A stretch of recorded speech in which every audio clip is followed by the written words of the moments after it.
The following podcast is recommended for mature audiences only. The following podcast is recommended for adults only. Maturity is not a requirement.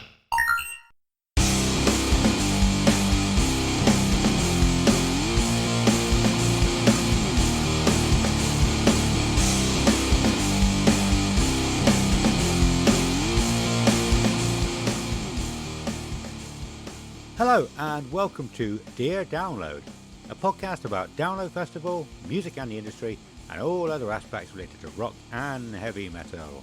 This episode is all about every single band that's playing on the Sunday at Download Festival 2025.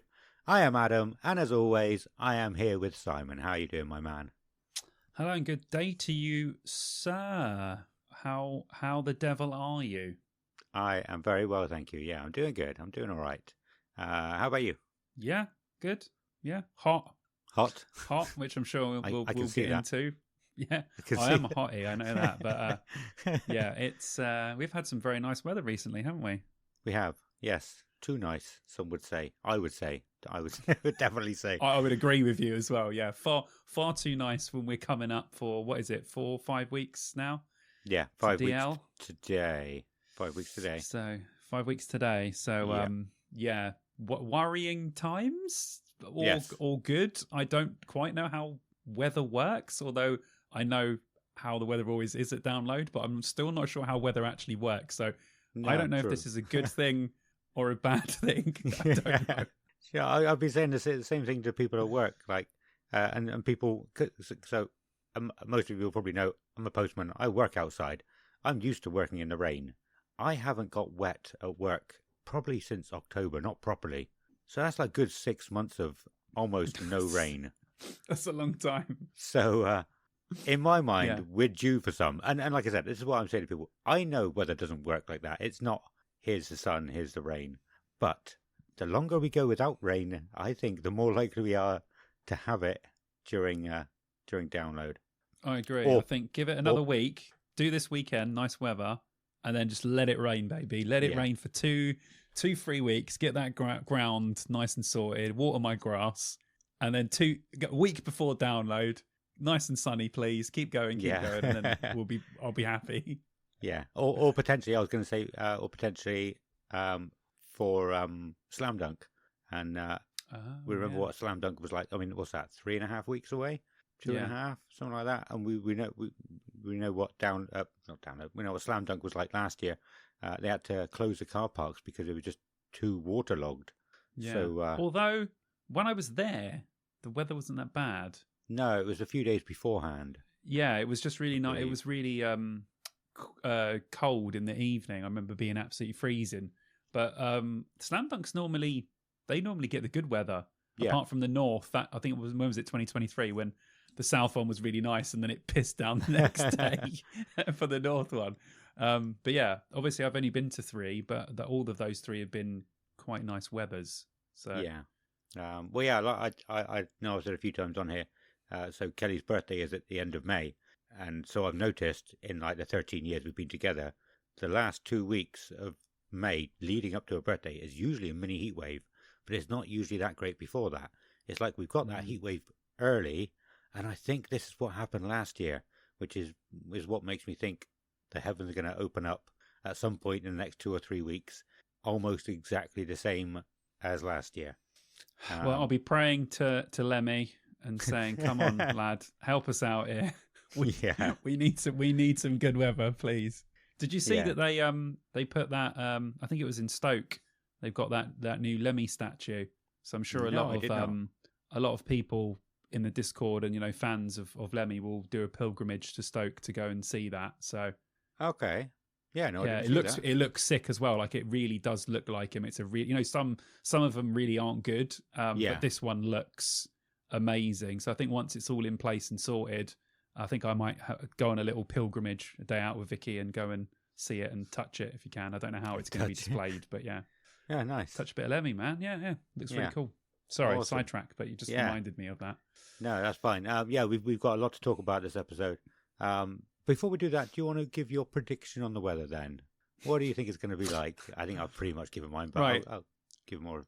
Everyone moaned about last year, although I understand in the last couple of years we have had an influx of new people coming to download. There's a generational shift, and a new generation are starting to discover download. So in the last few years, I'd say from 2022 up to now, we've probably had the biggest turnover in people that you've had in probably 5-6 years, maybe even 7-8 years previously. Yeah, that's so fair, a lot of people are probably seeing the weather for the first time and going, oh my God, that's such an awful download, because they haven't experienced the really bad downloads. Yeah. And I think that's what they're going to experience this year.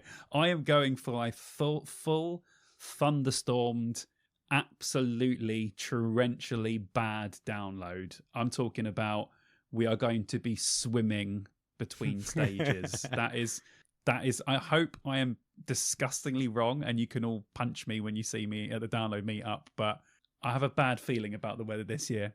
What about you? Me too. I have a bad feeling, mostly because of the lack of rain that we've had. And usually, when it rains, it pours. And I think we are going to get it. I think the rest of the whole year in general, I think it's going to be another record year of the hottest year on record again. But I think... So you think like maybe a scorcher for Bloodstock?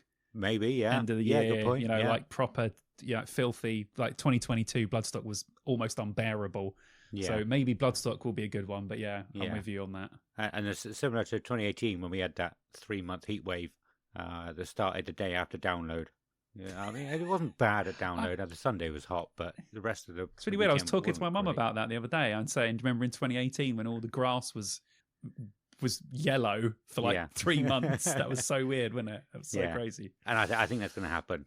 I think it's going to happen this year. I really do. We'll see. We'll find out. Punch Simon at download. I don't think I can take it. Don't punch me. I'll definitely break a bone or something. Simon can take it. But if I'm right, you have to suck me. So that's the difference.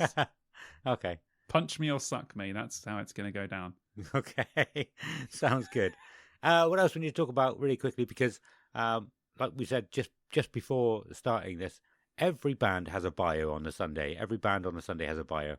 And they're not short bios either, most of them. So I'm not going to be reading the whole thing, but I've got a lot of reading to do, as we've got a long episode ahead of us. But there's a couple of things we still want to talk about really, really quickly. Our shop is open. I opened it, just about a week ago now. It was quite funny, actually. I should not be going into a random story, but I'm going to. I said it was going to be, I'll open it at midnight. So it would have been midnight Tuesday night. I fell asleep Tuesday night. Just to sleep, sat in my computer chair, waiting to get to midnight. And I woke up about 2:30, and I was like, I'll go to bed now.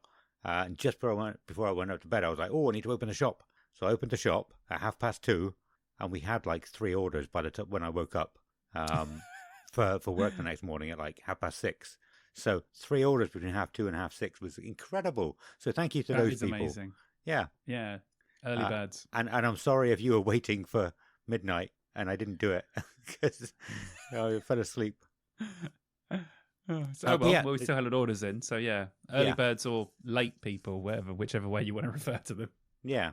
But the shop is absolutely going absolutely amazingly. We are going to close it before download. We only wanted to open it for a couple of weeks so we can get it closed and then get everything shipped out ready for download. And at the time this will be released, so this should be released on the Sunday. What will be the date on the Sunday? Like the 11th? What did you say? Sunday 7th? Will be the 11th. Yes, you're correct. Well done. So this should come out no, not even Sunday, is it? It's Mondays. I edit on the Sundays. Twat. So this should come out on Monday the 12th of May. Our store is closing on Wednesday the 14th. So if you're listening to this and you haven't ordered anything yet and you want to, stop what you're doing, go to the shop. The link will be in the episode description, and get it in before it's too late. On our Instagram or Facebook or wherever you can find it. But get your orders in now, because once it closes, it's closed. Yeah. And definitely. It's closed for download. You won't get anything by download time, so that's why we're closing it. So we have plenty of time to ship everything out. So like Ad said, stop, go and get some stuff. Yeah, absolutely. And the other thing is Broken Day clothing. Simon, do you want to say a little bit about that? Yes, I'm sure some of you have seen the Broken Day clothing times dear download cool t-shirts that these guys have made and designed. They are flying off the shelves apparently, so get your orders in, obviously, if you want one before download. I don't know when their last shipping date is. They're probably going to be much better at sending things out than we are, as they are a proper company and we are not. But just go, if you want one of these t-shirts, go and get one as soon as you can so you have it before download. The design is so sick. When I got mine, I was like, this t-shirt is badass. And the quality of the t-shirt is just insane as well. I was like, yeah, this is like old school t-shirt quality. Like, I can compare it to like what the download quality of t-shirts used to be like back in the day, which was nice. Yeah. Instead of trash like it is now. Anyway, yeah, I digress. Yes, so go and get your Broken Day stuff. There's links to it all over our social media, and there's a link in the Discord as well. So yeah, go and grab those and get some before download. We'd love to see all you guys wearing the merch around. It would be wicked. Yeah, absolutely. I agree with you on the quality. I remember when Stu got his, or Stu's fans got theirs of his shirt, and everyone was saying how good the quality. Stu has fans? Yes. Oh, okay. I think maybe he's borrowed some of our fans. I don't know. Hang on, no, I'm not Simon. I didn't say that sort of thing. Hey, at least he's unique in what he's doing. We're just here ribbing Stu now. Hey, no, that was going to be a good thing. Anyway, yes, Stu did a collaboration with them. He's sponsored by them. They're doing a proper sponsor. And everyone in Stu's Discord was saying how good the quality was. So that was the first thing I was looking forward to was having a look at the t-shirt and the quality and what make it was and everything. Because I had never looked at a make of t-shirt before getting our first one designed. Oh, no, a second one designed. And so I've learned a lot about t-shirts and the makes of t-shirts in the last probably year. Yeah. So now I'm interested in it. I never was before. So yeah, that was very cool. Like you said, it's an awesome, absolutely stunning t-shirt. You can get, so we weren't sure about the price last episode. They are $23.95, I believe, off the top of my head. They're around about that price. But if you use the code DearDownload20, you can get 20% off of all orders over £40. So, I mean, that's absolutely amazing as well. So, thank you for Broken Day for collaborating. I can't say that word. Collabing with us. Collabing, nice. Collabing. Nice abbreviation. I like it. Every band playing on the Sunday. We did say briefly before, didn't we? We don't think they're doing another set of bands.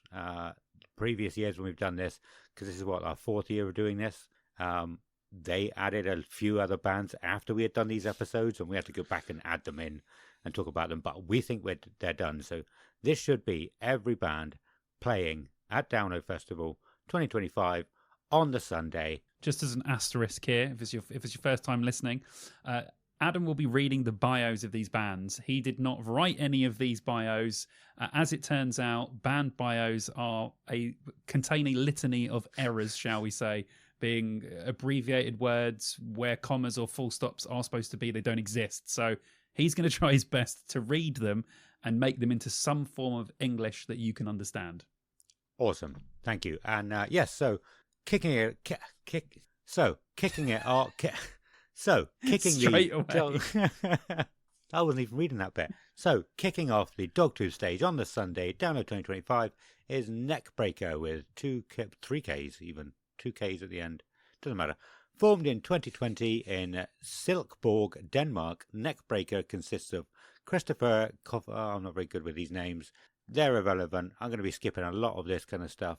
Despite not having released a single song up until this point, Neckbreaker have found themselves at the forefront of the underground metal scene thanks to their growing reputation of delivering blistering live shows. Okay. The young death metal band have already found themselves touring alongside the likes of Crypta, Bayest, and Left to Die, as well as claiming slots on festivals such as Hellfest, Resurrection Fest. Yeah, there's loads of them. They don't even include Download on that, so it must be an old line, an old write-up. Simon, what do you think about Neckbreaker? Yeah, I've put here metal from Denmark, a mix of metal and some old school death style stuff. I've put very well done, good riffs and drumming, but I wasn't too keen on the vocals, although in my notes I have not elaborated. So Okay. apparently I wasn't too keen on the vocals when I was listening to them, but I haven't put a reason why, which means my notes are pretty much irrelevant. Okay. Maybe you couldn't make your mind up on why, because we seem to have a similar taste, a similar idea on a lot of these bands as well, don't we? And I've put, yeah, honestly, can't make my mind up about these guys. I like them, not the sort of thing I listen to often. Probably great live though. Okay, yeah, I would agree with that. Yeah. Archers are up next. Wisconsin-based band Archers is a force to be reckoned with, emerging in 2015 as the brainchild of founders Ben Kohler on guitar and Nathan Pulley on lead vocals. The duo laid the foundation for a dynamic musical journey, sharing a passion for both the metalcore and pop rock worlds. It wasn't long before their casual creative outlet became a project that encapsulates the ups and downs of life, mental health, and relationships. With Oscar Porter on bass and vocals and Grayson Messeroche on drums, later joining the ranks, the members of Archers continue to carve their path in the music industry on their own terms. The rest is about their EPs and albums and everything. Archers, what do you think of them? I've got modern electronic driven metal. I've put here, there's something I really like about this band and something I really don't. I can't work out what that is, so I'm still on the fence. Okay. Do you know what? I found there was a lot of bands on this day that maybe it was a little bit of burnout from doing this. I don't know, but there was a lot of bands I was similar. I was like, I don't know what to think about this. I really do not know. I cannot put my finger on what I like or what I don't like about it. I've got some strong feelings on bands on this lineup. Yeah. And others not so much. Not that I think that they're bad or anything. And, like I said, there was something I really liked about these guys, but something that I also didn't. So I'd have to go back and delve into them more to figure out what it is I did like. Yeah. But yeah. I was not a fan at the beginning of the first song I put on. It grew on me, though. You can definitely hear the Sleep Token in this band, though. I mean, it'll be very difficult for someone to mimic Sleep Token and be successful with it, at least as well, anyway. But definitely the song structure, feel, and the odd riff was just very Sleep Token-y, I think. And okay. I think, I mean, we've seen it all before. We've seen all the Bring Me the Horizon clones, all sorts of clones, and I just feel like there's going to be a lot more people.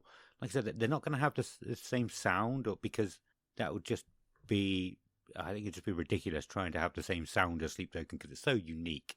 But they can mimic like the song structures. It's just like very building and a crescendo at the end. Well, I think that there always is a like a carbon copy band that comes out at some point. So I think you'll probably get one like direct Sleep Token clone that people will like just because they sound like Sleep Token. But I think you're right. They're unlike a Bring Me the Horizon, they're a lot more difficult to replicate easily. Yeah. So I do agree with you on that, yeah. Where Bring Me the Horizon are so all over the place, but the way that their production is very, what Jordan Fish done with their music, it can be replicated easily. So yes, I agree. And on that a little bit actually as well, I know I said Poppy last week, just reminded me of Bring Me the Horizon. Some people sort of kind of corrected me, kind of maybe disagreed with me in the Discord and said, well, Jordan Fish is working with her now, so her newer stuff definitely sounds like them, but her older stuff doesn't sound like that. So I will actually go back. Well, that's good. That's still well noticed, though. I mean, he did produce all of their, huge stuff, so you're on the ball. Yeah.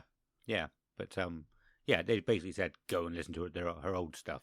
It's different. So that was Archers. Next up is Faytooth. Faytooth is a three-piece fairy doom band hailing from Los Angeles, California. The group comprises Ari May as guitarist and vocals, Jenna Garcia as bassist and vocals, and Ra Cannon on drums. Formed in 2019, the group sought to navigate personal vulnerability and musical experimentation by delving deep into the nature of self, the beauty inherent in the natural world, and the captivating mysteries surrounding us. Drawing inspiration from doom metal, black metal, shoegaze, and sludge, the term fairy doom aptly characterizes their distinctive fusion of sounds. What do you think? Yeah, I've got Doom, ? Very dreamy doom metal. Really well done. I really liked these guys. I do like a lot of doom stuff, especially the sort of dreamier, more gazy stuff. A lot like Windhand, but slightly different. I think that their sort of fairy doom is quite a nice little take on what they're doing. But yeah, no, I really like these guys. I think is this the band that Ben Chids has been banging on about? It might be. I don't know. It might be these or it might be another band, but I'm pretty sure this might be the band that he's been banging on about. But I could be wrong. But yeah, anyway, really liked these guys. This was awesome. I enjoyed this a lot. Yeah, cool. So I've got, it's not for me. It's kind of cool what they're doing. I don't know why. We've heard a fair few sludge/doom bands on the lineups over the years, but for some reason, this one just takes me back to local Bridgewater gigs. Oh, okay. Yeah, it's weird. Nice. And I would have absolutely loved a band like this at the time. Live mostly, I wouldn't listen to it on Spotify or anything, or I never know what to say that. I always want to say on record or on CD, but we don't use either of them anymore. So you can say record, and people know that record. you're referring to a streaming service. So yeah. But yeah, it reminded me of probably a few bands that I heard at the time, and it was very. I don't know if it was a big thing in like the main music industry at the time, but there were definitely a lot of bands here that sounded a lot like this, and I would have absolutely loved it. I would have probably got in the pit, really would have enjoyed it live. So I might try and go see some of these bands live. Even I mean these guys are my first green of the Sunday. Okay. If I can get in that early on a Sunday, I will definitely be checking them out. Cool. I still haven't actually done that. Worked out who I'm going to be seeing at all yet. We'll have to do that at some point. Okay, that was a Faytooth. Next on the lineup is Vower. Whether through friendship and camaraderie or adoration and respect, when you make a vow, you put your heart and soul into everything that encompasses. Vower is a new project formed by British musicians, there's a few of them, with a combined experience of over a decade, playing together in various bands. They've forged a deep creative connection. Vower allows them to explore uncharted territories in heavy music, a space where experimentation reigns and pure musical joy takes centre stage. The music is a powerful blend of post-rock's atmospheric soundscapes, progressive metal's expansive structures, and the raw energy of post-hardcore. It's a sonic journey that throws off limitations and dives headfirst into the unknown. Yeah, that'll do for them. What do you think of Vower?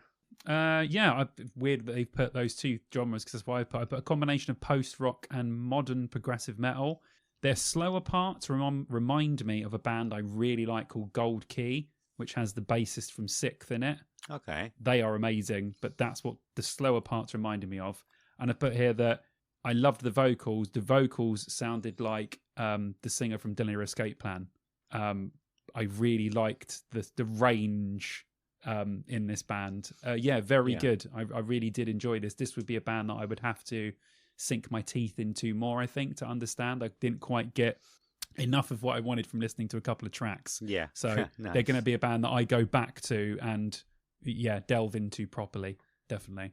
Nice. A few people have been talking about them in the Discord, I think, as well. But I've put, I quite like Vower. I can't put my finger on what exactly it is I like about them. It's really hard to write about them. Nothing wowed me or stood out at all, really, but I still quite liked it anyway.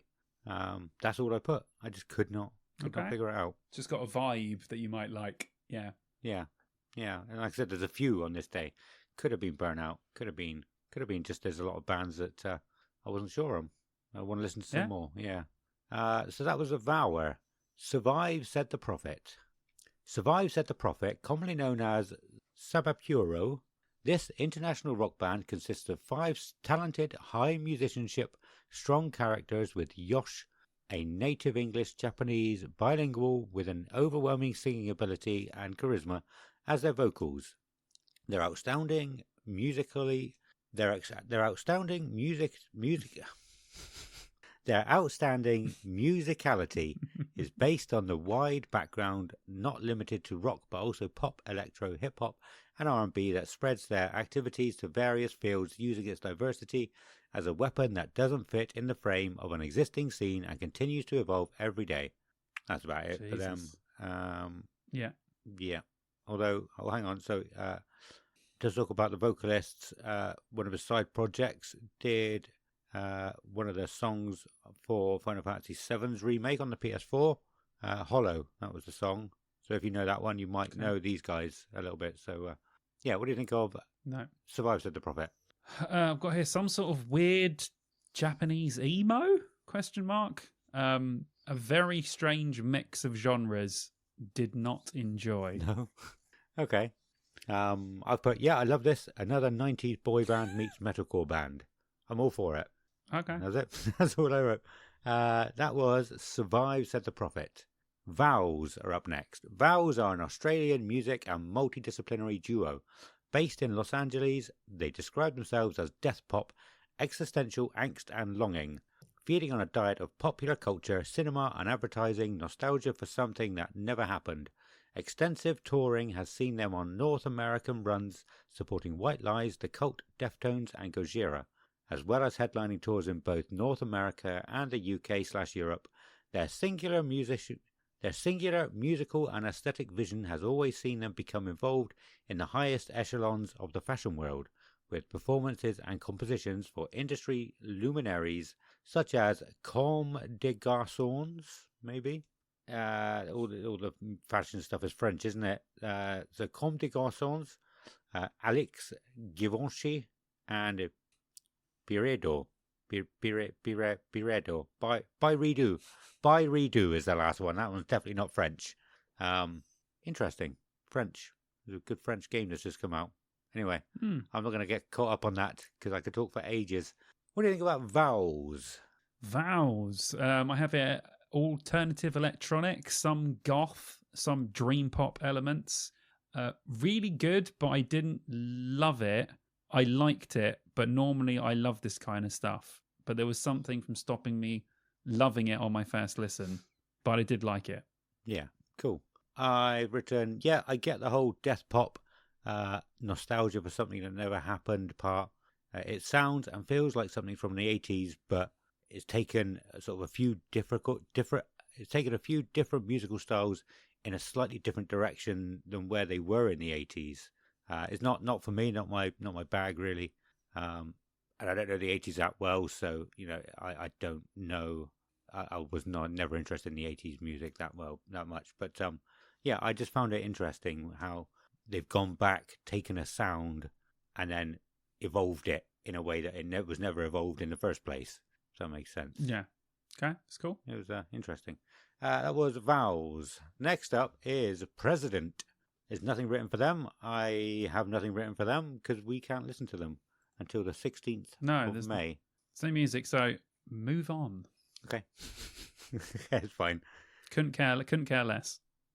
Unprocessed, and an innovative and bone-rattlingly heavy force in the metalcore and progressive metal realm. Their beautifully melodic, technically jaw-dropping, pop-laden hooks.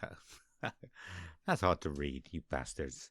That kind of thing is not written to be read out loud. It's written to look good. That's what we said before. Have catapulted them to the forefront of the modern metal scene, having toured as main support to Tesseract across Europe, Polyphia in the USA, and sold out countless shows on their first North American headline tour in 2024. Their latest album, and everything in between, has been described by publications such as Kerrang! The German, I'll let them off of what they've written. The first German quartet represents a new evolution of futuristic guitar-driven metal. 2024 will see the band take on Europe for their first headline tour, with a plethora of new music and collaborations to come. Unprocessed, what do you think of them? Yeah, I've got here progressive metal. Interesting. They've got a really odd sound. It's like a weird mix of Steve Vai hammer-on guitars with metal breakdowns. Yeah. One thing I didn't dig was the vocals. They didn't click with me at all. Wasn't a fan of some of the production either, but I will say kudos for trying something different, because there was nothing that really sounded like this on the day. Shades of it when it gets heavier, but when they were just sort of doing their thing, it does stand out of the pack, definitely. But it didn't gel with me that well. Okay. I've actually written quite a lot about them. And I've also written quite a lot about Polyphia, and this is not about Polyphia. I will have a point to everything I say about Polyphia to come back to Unprocessed. But yeah, I really liked Unprocessed. Think Polyphia. I saw a lot of people hating on Polyphia last year, partly because they're an instrumental band with guest vocals here and there. Also partly because they were on the main stage, but I thought it really worked. It was a nice breakup of the music with something a bit different. And I think Unprocessed have their own permanent singer. And they have some really quite heavy parts to their songs too, which I really like. I think they could easily fill the same spot that Polyphia did last year on the main stage. And they're obviously on the Dogtooth stage here, but yeah, I really liked it. I really enjoyed it. Yeah, cool. Yeah, I really liked it. So that was Unprocessed. Next up is Novelists. Novelists is a French metal band that has taken the global metalcore scene by storm with their unique blend of progressive and melodic elements. Formed in Paris in 2013, the band has quickly risen to prominence and earned a dedicated following for their distinctive sound and emotionally charged music. That's it. Okay. Yeah, Novelists. I've put here modern metalcore / alternative, like sort of sprinkled in there. To me, they sounded like a mix of Holding Absence and North Lane. It was okay. It was good, perfectly decent, but just isn't my sort of thing. But yeah, it was good. Cool. I've got I think it's one of the bands that Will C from the Discord has been talking about ever since they were announced. I can see why. They've got a great sound, great song structure as well, I thought. And it just really works well. I don't think it was quite the sort of thing I would normally listen to. Not really for me that much, but I could appreciate it while listening to it. And I might listen to some more, and I might get more into it. Cool. That was Novelists. Next up is Cattle Decapitation.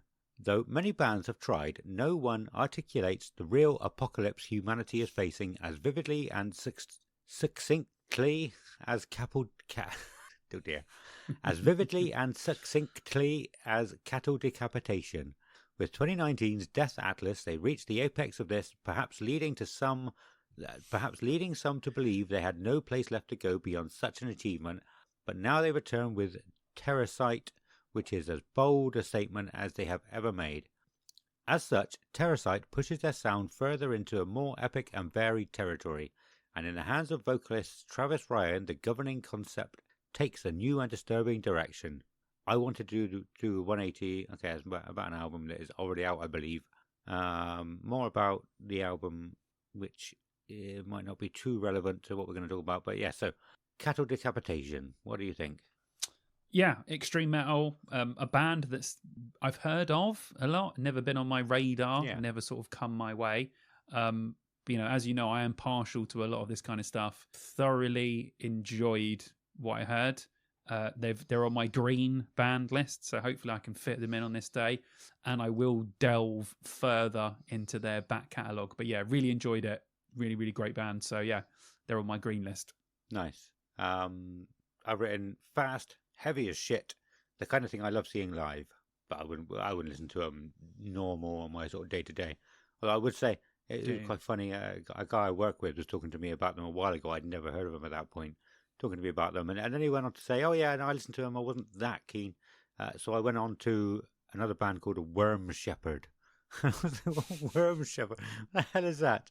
I think that's a similar band, heavy as hell as well. So if you like these, try Worm Shepherd as well. So that was that was I want to say Capel Decapitation. Capel. Just say Capel. Don't even say the name. Capel. Can't even say it now. I've said it loads of times. You know who they were. Fit for an Autopsy. The crushing music of Fit for an Autopsy is for any fan of extreme metal. Its sound and fury is absolutely unflinching is absolutely unflinching in purpose. The band expertly blends excessive, force-fueled death metal with an atmospheric groove and impassioned personal diatribes. The Nothing That Is, Fit for an Autopsy's 7th and latest album, third for Nuclear Blast, bears no sign whatsoever of commercial concession or rehashing past glories. Instead, the 10-song album finds the band exploring moodier textures and deeper emotions that add new power and dynamics. Blah blah blah. Yeah, it's just talking about that album. What do you think about Fit for an Autopsy? Yeah, metal, prog metal, really great band. Thoroughly enjoyed their 2022 album, What the Future Holds. Thought that was awesome. I haven't checked out their last album that came out last year. I just haven't got around to checking it out. But I did listen to a couple of those tracks. Excuse me, because I was familiar with quite a lot of the other ones, and they sounded really good. So I'm going to go back and check that out. But yeah, I saw these guys at Bloodstock 2023. They were just awesome. So again, I really like this band. They are on my green list for the Sunday. So if I can fit them in, I will be possibly there for Cattle Decapitation and Fit for an Autopsy. Yeah. One after the other. Nice. Yeah, I quite like Fit for an Autopsy too. I thought it was a much slower stomping sound is the best I could describe it. Compared to I'd agree with that. Yeah, Cattle Decapitation are a lot faster in the extreme metal sort of genre. Yeah, but these guys are a bit more proggy. So yeah. I'm not gonna say their name again. Please don't try to make me say their name live. Oh my God, yes. Write it down. So that was Fit for an Autopsy. Whitechapel. At this stage in the game, the name Whitechapel commands respect. Already sitting on one of the most enviable catalogues in contemporary metal, in September 2024, they unleashed their brand new single, A Visceral Wretch. Relentlessly slamming, ominous and punishing, the track delivers a dark, twisted theme about gluttonous overlords who test the lengths to which humans will have to go to survive and join their cult. At once brutal and disturbing, it's a prime song for any extreme metal playlist. Whitechapel. I've just put a good metal band. They bored me at Bloodstock, and I think the singer's a bit of a dick. Okay. But they make good metal, but I just, I've never really dug any of their stuff that much. And everyone else seemed to enjoy them at Bloodstock, but I was looking around like, I don't understand why you're getting anything from this, because it bored me. But that's just me. Yeah. I've got Heavy as Shit again. Nothing much else to say. So similar thing again. Next up, Whitechapel are sub-headlining the Dogtooth stage on the Sunday. Headlining the Dogtooth stage on the Sunday are Sixth. Cited as one of the more influential bands in the gent/tech progressive metal movement, Sixth formed in 1999 in Watford, England. In 2001, settled on a recognised six-man lineup of a few people. Sixth issued a pair of well-received EPs before releasing their debut studio album, The Trees Are Dead and Dried Out, Wait for Something Wild, in 2003. After many tours and festival appearances, Sixth released their second album, Death of a Dead Day. They've had some band members leave and come back, etc., etc. Justin rejoined the band in 2022 to headline a sold-out electric ballroom, I believe that was meant to be. It's cut off there. But yes, we like Sixth. Let's talk about Sixth. We do like Sixth very much. Yeah. Let's talk about Sixth. I'll give you my notes quickly. Then we can talk a little bit about that. So I put here, what is there to say about this band? In my eyes, one of the most underrated bands of all time. Probably in the top two most underrated British bands of all time. There's absolutely no doubt that there should be more appreciation for this band. I've always felt that way about them. They make amazing prog metal and metal. They have been literally bending and breaking the boundaries, creating the most complex, weird sounding, interesting stuff literally since the early 2000s. So I also think that all three of their albums are stellar, which is hard to do for a band. I literally think all three are incredible from start to finish, and that's tough to do as a band as well. So yeah, I have nothing but admiration for this band. Love them, loved everything that they've done. They're just incredible. I won't be watching them, unfortunately, but we'll get to that. But yes, I do love this band, and we love this band, so Yeah. Adam does as well. Yeah, when was the last time we saw them? 2017. Oh, was that a download? They played Download and they played a couple of shows as well. So I got to the show and okay. Download. I didn't see them there. Last time I saw them was 2014. They are playing some shows as well around that time. Okay. They're playing in Brighton, and the drummer of Ashes by Dawn is from Brighton. So we were all kind of looking at it thinking, trip to Brighton, Si, and then we'll, and Adam can see all his mates and then maybe go and watch Sixth as well. So yeah, we'll see if that happens. Nice. But yeah. So I might go and see them somewhere else because I'm not going to get my fix at Download. Yeah, cool. So yeah, Sixth. I absolutely loved the first album. I could never get into the second or third album. And, I messaged you, didn't I, and said, give me your top 3 songs that aren't on the first album. And, I sat down and listened to them properly without getting distracted. And I still struggled. I really did. I've been saying I think... I don't understand it. It's not even that much of a juxtaposition. It's not like they're wildly different to the first album. No, but I think because the first one was released way before streaming was around, we've talked about it loads of times, you had to go and buy a CD to listen to it. So I bought the CD. I probably had it in my Discman when I walked around with for months, and I listened to every track loads, and I could hear every note. I got to know every single note from the album. If I did the same for the second and third album, I would absolutely love it. But I've got the choice of listening to other stuff now. So if I said to you, right, okay, for the next 2 months, I'm going to listen to nothing but their second album, I would fucking love it by the end of it.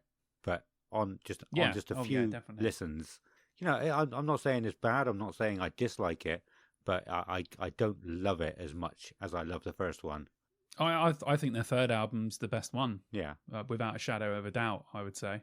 Cool. Yeah, I need to listen to more, but I need to listen to it over and over again to get it in my head. Because like I said, it's just so random and weird sounds and everything, and sort of changes in the music. And on the first few listens, it's like it just catches you, and you're like, "What the hell is going on?" Whereas when you get used to it, you need to understand. Take time to understand. You know what's coming, and you know the changes. And I think that's why I love. That's probably why a lot of people fell in love with them in the first place. Exactly the same reason that I did, because they bought the album, listened to it to death. Well, maybe not to death, but listen to it over and over again and can't get enough. But anyway, yes, I still love Sixth. I don't know if I'll be seeing them or not. I don't know what I'm going to be doing Sunday night. I haven't made my mind up yet. I missed Linkin Park's Hybrid Theory set in 2014 to go and see Sixth. I may miss Korn's first headline show to go and see Sixth. I don't know yet. I haven't figured it out. Anyway, right, let's move on. Because I'm not going to figure it out tonight either. So, that was Sixth headlining the Dogtooth stage. We're going to move on. Opening up the Avalanche stage on the Sunday is Harpy. Tantalising British new goth artist Harpy bursts onto the scene after debuting live on the Venom tour supporting Wargasm in 2023 and has been weaving a seductive web across the alternative scene ever since. Dubbed goth metal mummy by listeners, her music is potent and sexually charged, powerful feminine rage taking inspiration from industrial icons like Nine Inch Nails, trance-inducing dark techno beats akin to Boy Harsher, heavy musings reminiscent to Deftones and ferocious, provocative lyricisms, standout tracks Slaughterhouse, Medicine and Not My God Anymore leading the charge, infecting all who stumble across them. And then she's got loads of quotes from people like Alex Baker and like BBC One, other magazines. What do you think of Harpy? I've got here alt pop. She refers to herself as new goth, but I think that's more of a style choice rather than a sound one, although she does have a lot of industrial influences. Very talented. I liked the really dark take on alt pop, sort of infusing it with the industrial. Enjoyed it. Also, I have a massive soft spot for goth girls, so hubba hubba is all I will say. Hubba hubba. But yeah, she's very talented. I liked it. Cool. Hubba hubba. Is that from Wayne's World? Am I thinking Wayne? I'm sure he says it in Wayne's World. I mean, I know it's a thing, anyway. It's not just, it's a thing. I just tried to say something less pervy than saying other things, so it was hubba hubba. Okay. Which I think is acceptable. Okay, yeah. So I've got that alt pop stuff. That also, I don't know how old she is. She's probably about very good 18. point, So yeah, half your age, less than half your age. Yeah, exactly.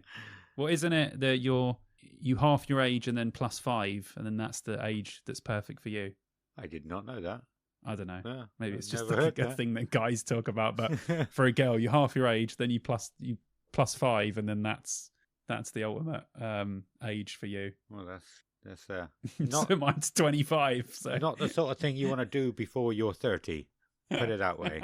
No. I think it only counts for slightly older gentlemen to be able to do that. Yeah. Okay. Anyway, so this is that alt pop stuff that we've been seeing a lot lately. As far as I'm aware, this might be what's popular with a lot of our people at the moment. Who knows? Not me. It's also not for me. We've talked about this kind of stuff. There's loads of alt pop. I haven't got it written down, but like when we were growing up, it was all new metal. Everybody knew the new metal bands. Everybody knew who the massive bands were: Disturbed, Papa Roach, Linkin Park, and all that. You know, they all became huge. I don't know what young people are listening to these days. Okay. I'm not going to slag it off. It's not for me. But yeah, that's it. That was Harpy. Arrows in Action are next. For alternative pop trio Arrows in Action, nostalgia is not only a double-edged sword, but also the thread that binds their highly anticipated second album, I Think I've Been Here Before. Arrows in Action, which consists of Victor Viramontes Pattison, I'm not going to read any more names, following their critically acclaimed debut full-length album, Arrows in Action have amassed legions of die-hard fans captivated by their infectious music, charismatic stage presence, and ability to fuse razor-sharp hooks with sincere and evocative performances. I think that's what I'm going to read from that one. What do you think of Arrows in Action? I've just put pop/pop rock was okay. I've just reminds me of the Kooks. That's all I've written. Okay. Amira El Feki. Fueled by an unyielding passion for heavy rock, Amira El Feki draws inspiration from the fervor of new metal and the evocative soundscapes of the 2000s. That's it. What I put for this is, first thing I thought was guitar-wise, just a thought came to myself, man, everyone just rips off Deftones these days. Also Korn, but every single band I hear is just ripping off everything that Deftones have done. Okay. Which is what a lot of this band sounded like. And there was some Korn stuff in there. Yeah, I put alternative rock with some metal elements was okay, not for me. Okay.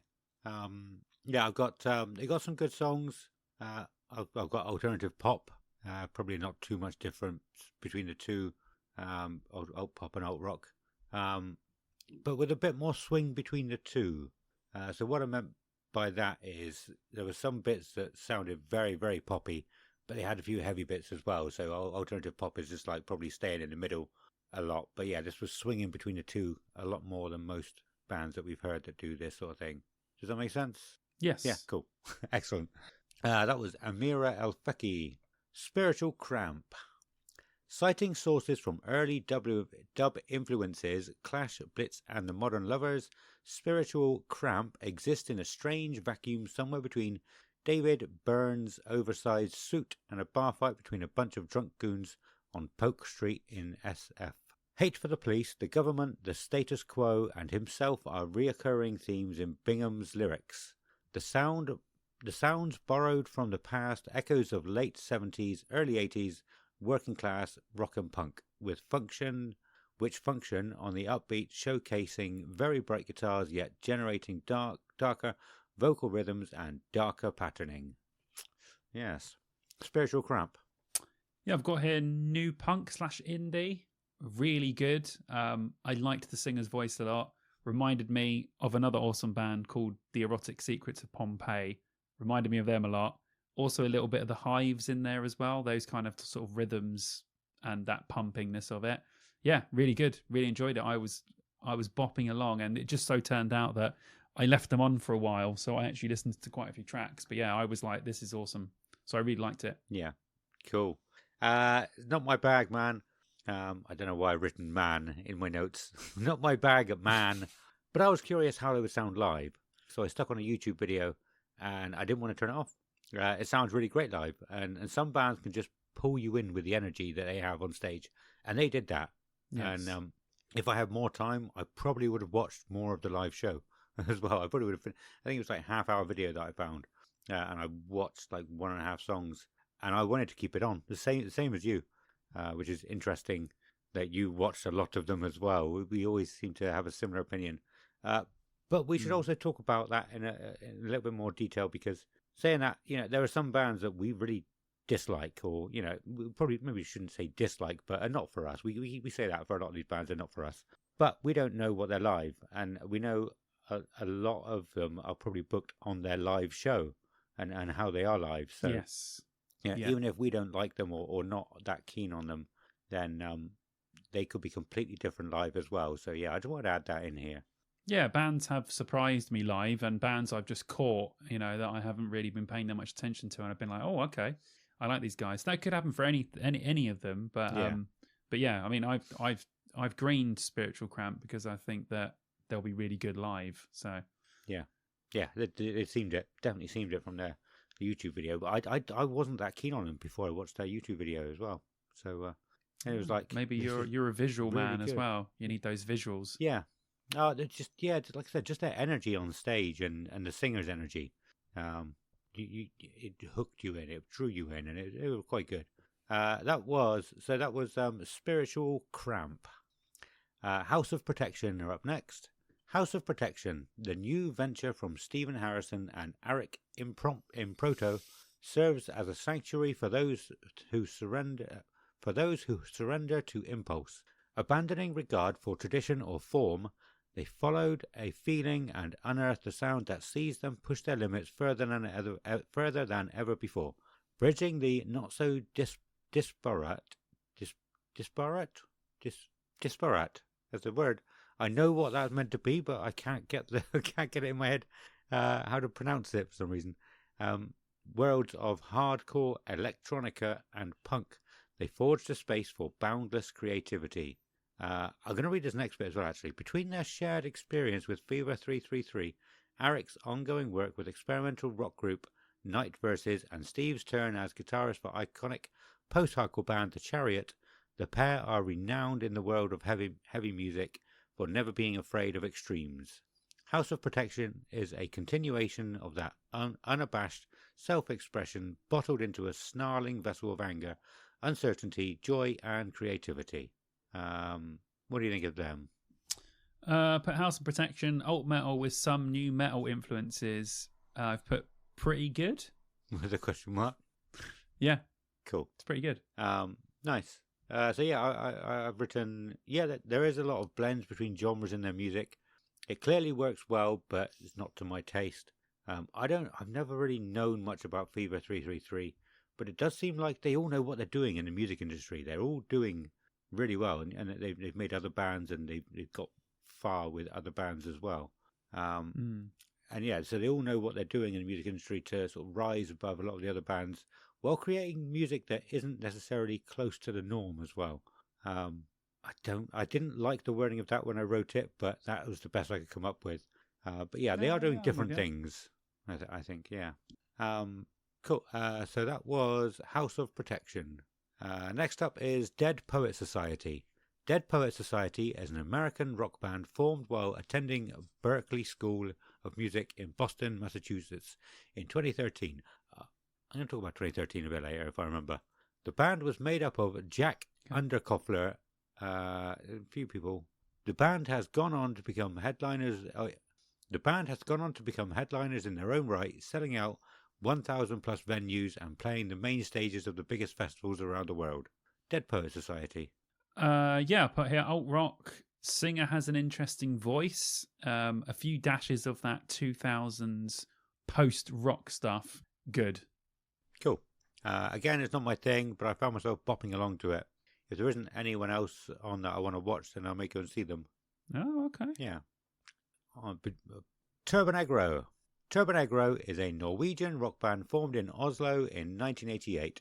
Known for their unique blend of punk, hard rock, and glam influences, their energetic live show and satirical and provocative style, featuring exaggerated plays with masculinity and subcultural stereotypes, have earned them a cult following worldwide. Key albums like Apocalypse Dudes and Party Animals helped define their sound.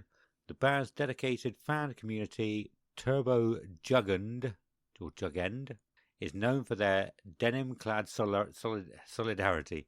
Despite lineup changes and a brief breakup, Turbonegra remains hugely influential in the rock and punk scenes. What do you think of them? Yeah, I've got here Norwegian punk / rock. Even though they've been around for quite a while, I've never listened to them. Just I've heard people talk about them for a long time, but I've just never have. As it turns out, they're actually a whole lot of fun. Yeah. And I really enjoyed my listening to them. It was not what I was expecting. Yeah. Nice. I think I had the same thing when I was. So this is another band that I covered in my YouTube video a while back, and I had the same thing. It was just a lot of fun and taking the piss, kind of like the meme bands you get. I don't want to say meme bands, but kind of like the parody bands you get now. I wasn't aware they even existed back in the 80s because I hadn't really heard many, or maybe I hadn't picked up on that there were many. And then I was surprised when I saw these. But yeah, it seems like these guys have done it all. They've seen it all. Good old-fashioned punk. That's all I've written. But yeah, nice. A lot of fun. It do seem like a lot of fun. That was Turbonegra. Next up is Me First and the Gimme Gimmes. Punk's premier cover artists, Me First and the Gimme Gimmes, are a conglomerate of some of the most recognizable faces in new school punk.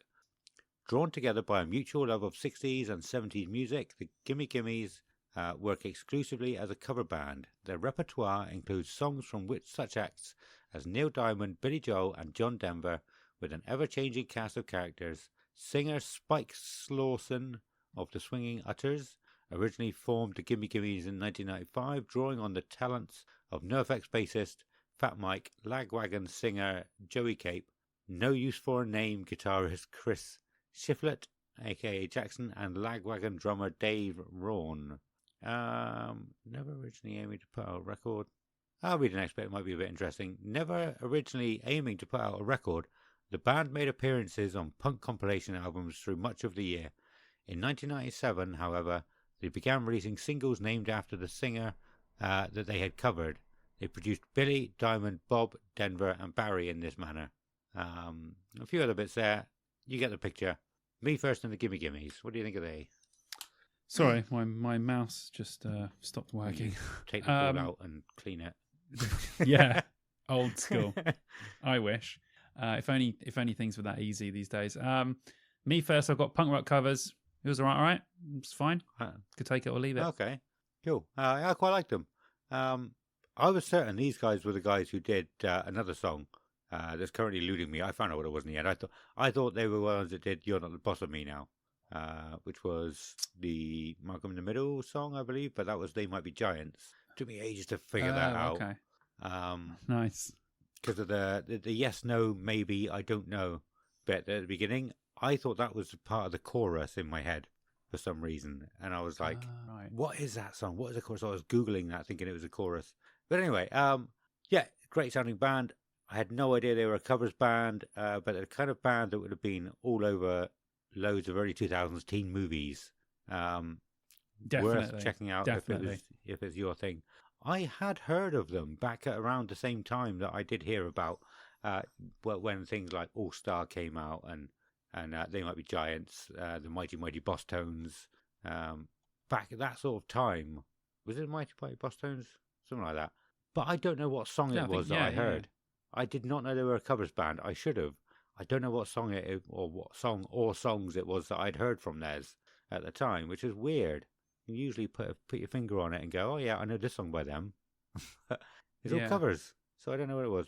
I don't know how or why I would have heard of them, otherwise. But yeah, they're great. To be fair, there was a lot of their songs going around like early 2000s. I think their 2003 album, I'd seen that cover everywhere around that time, so they were being pushed pretty big. So you probably would have, heard something subliminally, or probably seen their album cover and name in Kerrang or Metal Hammer or one of those. Yeah, that's a good point. Probably could well have been.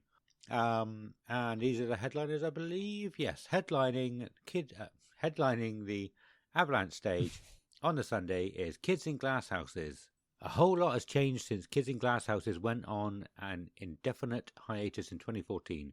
You can hear every second of that turbulence, growth and rediscovery across comeback record Pink Flamingo, though a lot has happened personally and in society since then, and I wanted this record to reflect that. It had to feel like 10 years had passed, explains vocalist Alid Phillips, but it still needed the DNA of Kids in Glass Houses. I think that's all we need to know. They're quite a big band. What do you think of Kids in Glass Houses? Listening to them, I didn't realise how many of their songs I actually know / remembered. So when I was listening, I was like, I know this song. And I listened to a couple more. I know this song. This is a good song. So yeah, I actually really enjoyed their sort of emo style rock stuff. Little bit of dash of pop punk, but not much. But yeah, I enjoyed quite a few of their songs, and forgot that I quite liked a lot of their stuff. So yeah, I was pleasantly surprised by Kids in Glass Houses. Yeah. I think mainly because I hung around with a lot of people that listened to them. Yeah. So they would play them. I wasn't playing them directly, but I thought, oh, wait a minute, I know this song. Oh, wait a minute, I know this song. Yeah. So it was probably from friends in sort of the late 2000s that I hung out with a lot. Yeah. I had exactly the same thing with 3 Days Grace. You were talking about them a lot last year. Yeah. But I had the same thing with Kids in Glass Houses as well. I have never listened to Kids in Glass Houses. Oh no, give me what I want, I definitely know. Probably a few more. Yeah, I really quite like them actually. They really have an all-American Rejects vibe. Yes. Old school. That's very good comparison. They're still going on. They're still releasing stuff, and I watched a bit of them at Slam Dunk last year. But I haven't listened to them since The World Comes Down. Oh my God, that's such a good album. I need to listen to that again. I'm going to listen to that tomorrow. Such a good album. Anyway, yes, Kids in Glass Houses. That's probably going to be a really cool headliner for the. Well, I say probably. That's going to be a really cool headliner for the Avalanche stage there. Really a lot of fun. Oh, they're definitely huge. They're going to have a lot of fans. So opening the Opus stage, the Southern River Band. I almost forgot to write down their name, and I would have been scrabbling here. I would have been like, "What the fuck are they called?" I know it says it right there. I could have told you. Don't worry. Yeah. We're good. In a world where starting a biography with "in a world where" is common practice, it's hard to read. It's written well. It's not doesn't read very well. But I like this. I think they're quite funny. In a world where starting a biography with, in brackets, in a world where, open bracket, brackets, anyway, it's common practice.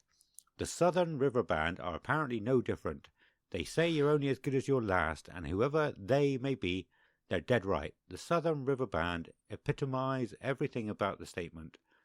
Be it a life-changing live show, soundtrack to the rest of your life song, cinematic masterpiece video, anything, no, everything. They never fail to raise their own bar. I quite like that. The band from Thornville, where exactly? That's quite a cool one, but it's quite a long one. I'm not going to read all of that. The Southern River Band, what do you think of them? Yeah, I've got here classic style rock. AC/DC meets early Aerosmith for me. Very well done. I enjoyed the tunes that I listened to, and I think that they would be an absolute hoot live. So yeah, I enjoyed it. Cool. I've got so again, not my kind of thing usually, but from the very first note, something had me interested in this band. They sound great on record, and I would imagine they're pretty good live too. Exactly the same write up, which is the same person. We don't normally. I know if you've listened to all three, this is obviously the third one you listened to out of the days. We don't normally agree this much on the bands. Out of all the years we've been doing this, this is the most we have agreed so far on bands. I think there's only been one or two, or maybe even three that we've disagreed on, or I've liked, he hasn't, vice versa. But we have been absolutely on it this year. It's not just agreeing whether we like or not. It's like what we write is almost exactly the same. Explanations, which is great. This is going to be an interesting one. That was the Southern River Band, 7 hours after Violet. Anna, you pretty have you heard of them before? Do you know who they are? Okay, this is going to be interesting. Because Simon doesn't read these bios before before listening to them. When the universe aligns, magic happens. This was certainly the case when Shavo Odadjin, the legendary bass player of System of a Down, crossed paths with producer and multi-instrumentalist Morgoth at a party on 2/22/22. Their initial sessions were a spontaneous combustion of creativity, transforming from a potential solo venture into a full-fledged band. We wrote a song right away. It wasn't like any writing session I had been part of before. Riffs were just flowing out of me without me even having to try. Every time I felt like I couldn't write anything, Morgoth would hand me a guitar and just say, go, go, go. I needed that, you know. I needed someone to push me when I wasn't pushing myself, Shavo recalls. As music continued to pour out in torrents, with Shavo writing and performing all the guitars and bass parts, and Morgoth producing and providing the beats, atmospherics and FX, Morgoth suggested they turn it into a Shavo solo project. However, with his eye now firmly set on the live arena, Shavo decided to create a full band. What do you think? I've heard modern metal with a new metal edge, so maybe I was right there somehow. But also with sort of clean vocals and harsh vocals, was fine. It didn't thrill me in any way whatsoever.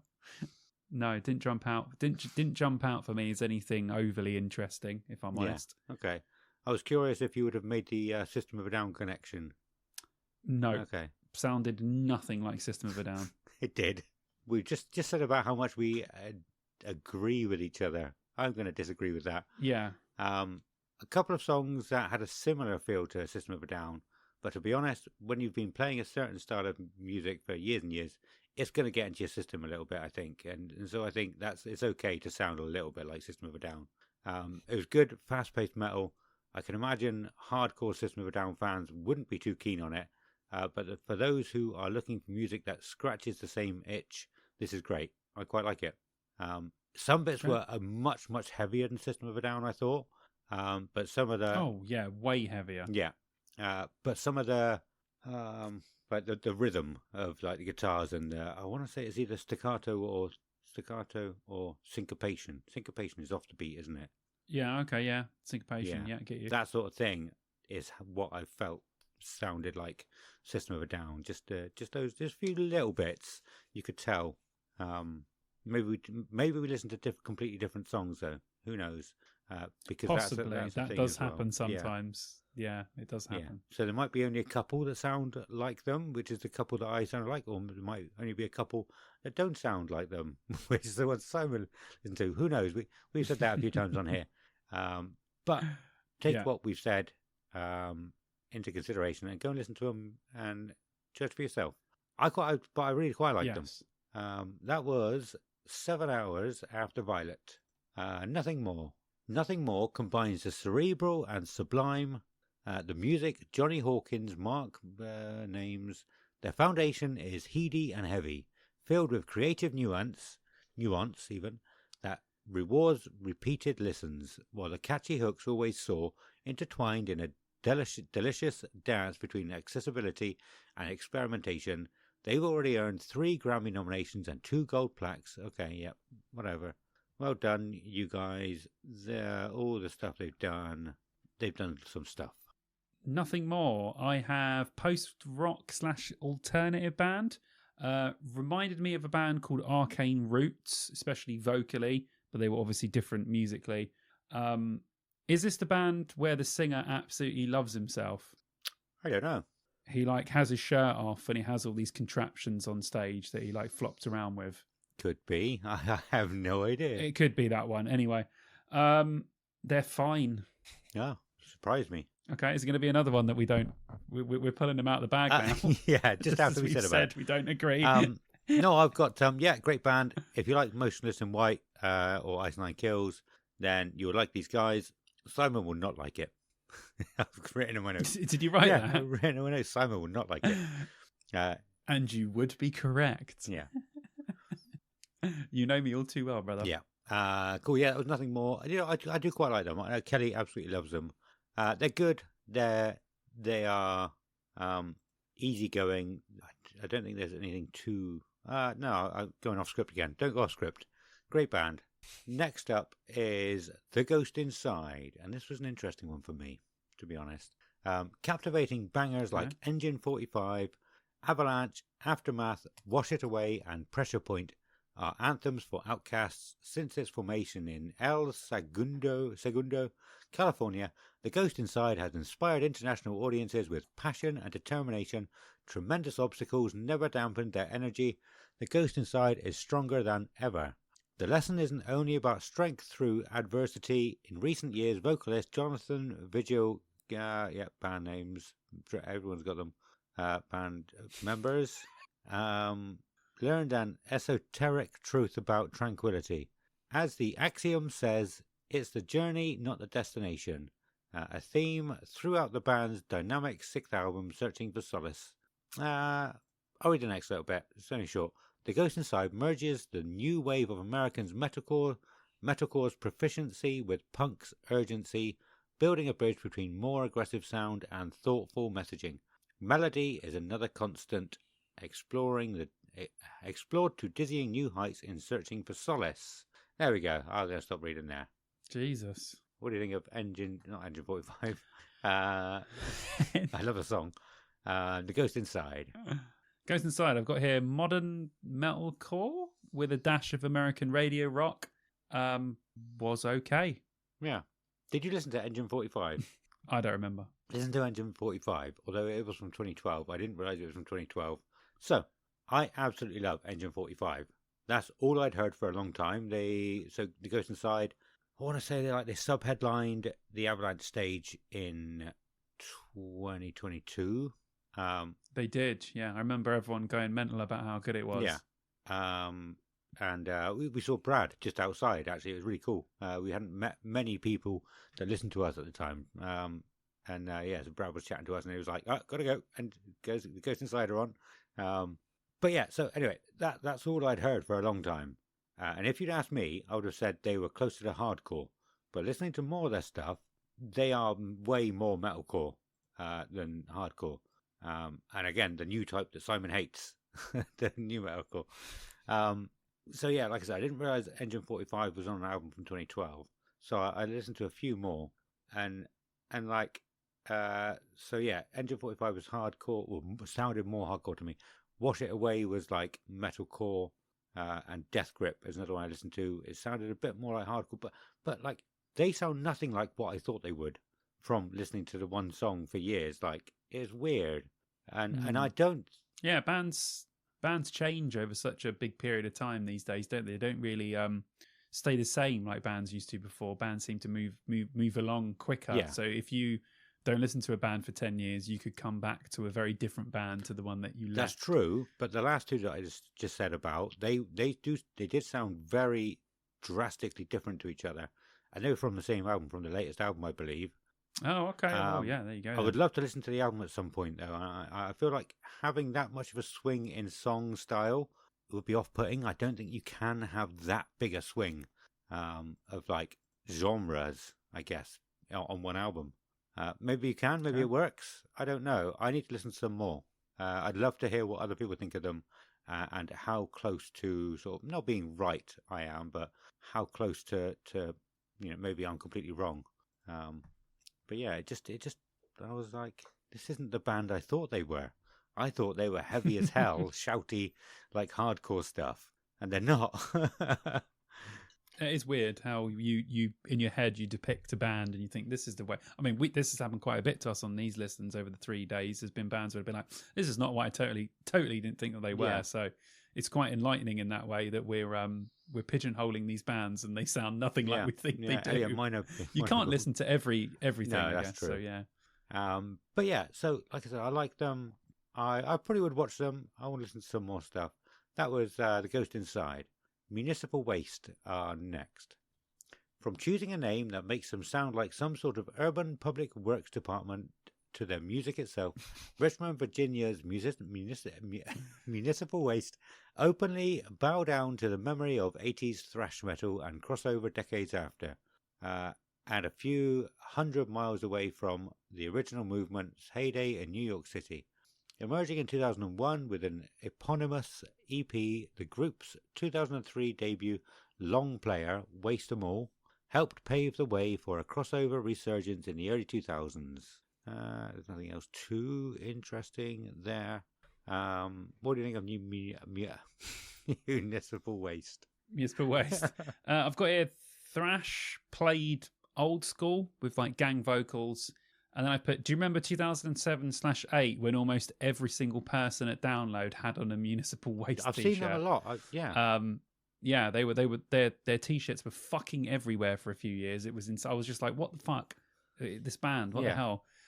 They're good, but I'm not much of a thrash guy. In fact, I very rarely like thrash bands apart from the big four, shall we say. So not for me, but I do appreciate how good they do thrash metal. So, and there isn't many thrash metal bands around these days. I know they've obviously been going a while, but it's not something that's done in abundance this day. So it does actually make them stand out.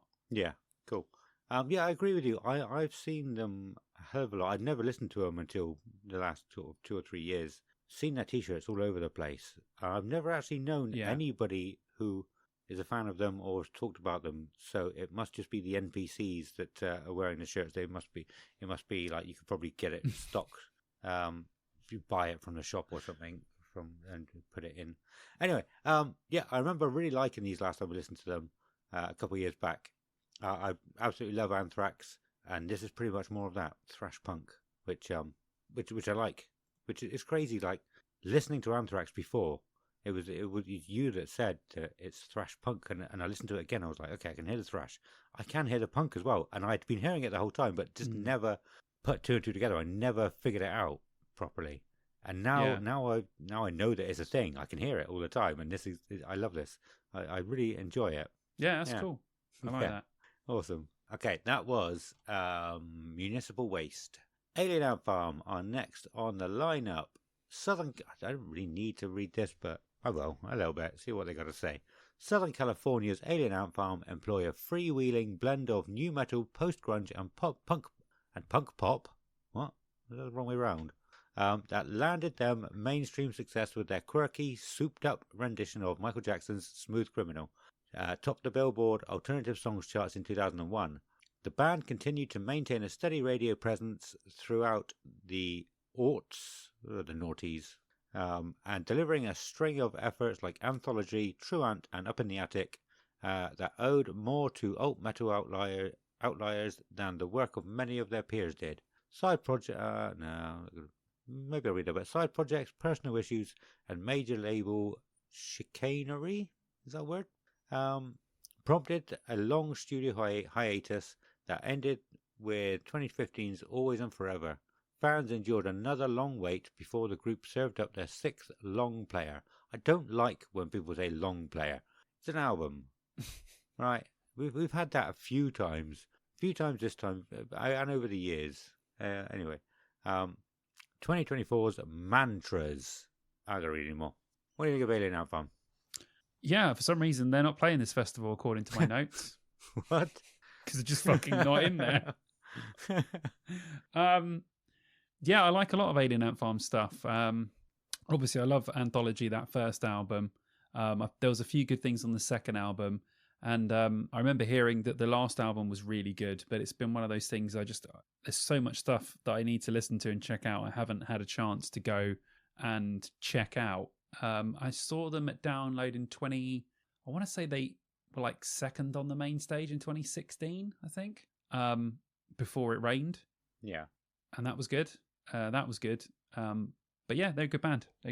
Whether I go out of my way to see them or not is a different question. But I do appreciate them as a band, and they've got some bangers.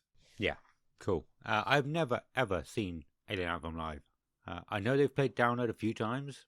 I'm pretty sure I even had, or I was close to getting tickets to go to one of their own shows at one point, but I never did. But yeah, so I've never seen them, and I've always loved that first album, Anthology. I'm so looking forward to it. Anthology just brings back so many memories. I love listening to that album. Just it's a banger. A lot of albums give you a nostalgia feeling.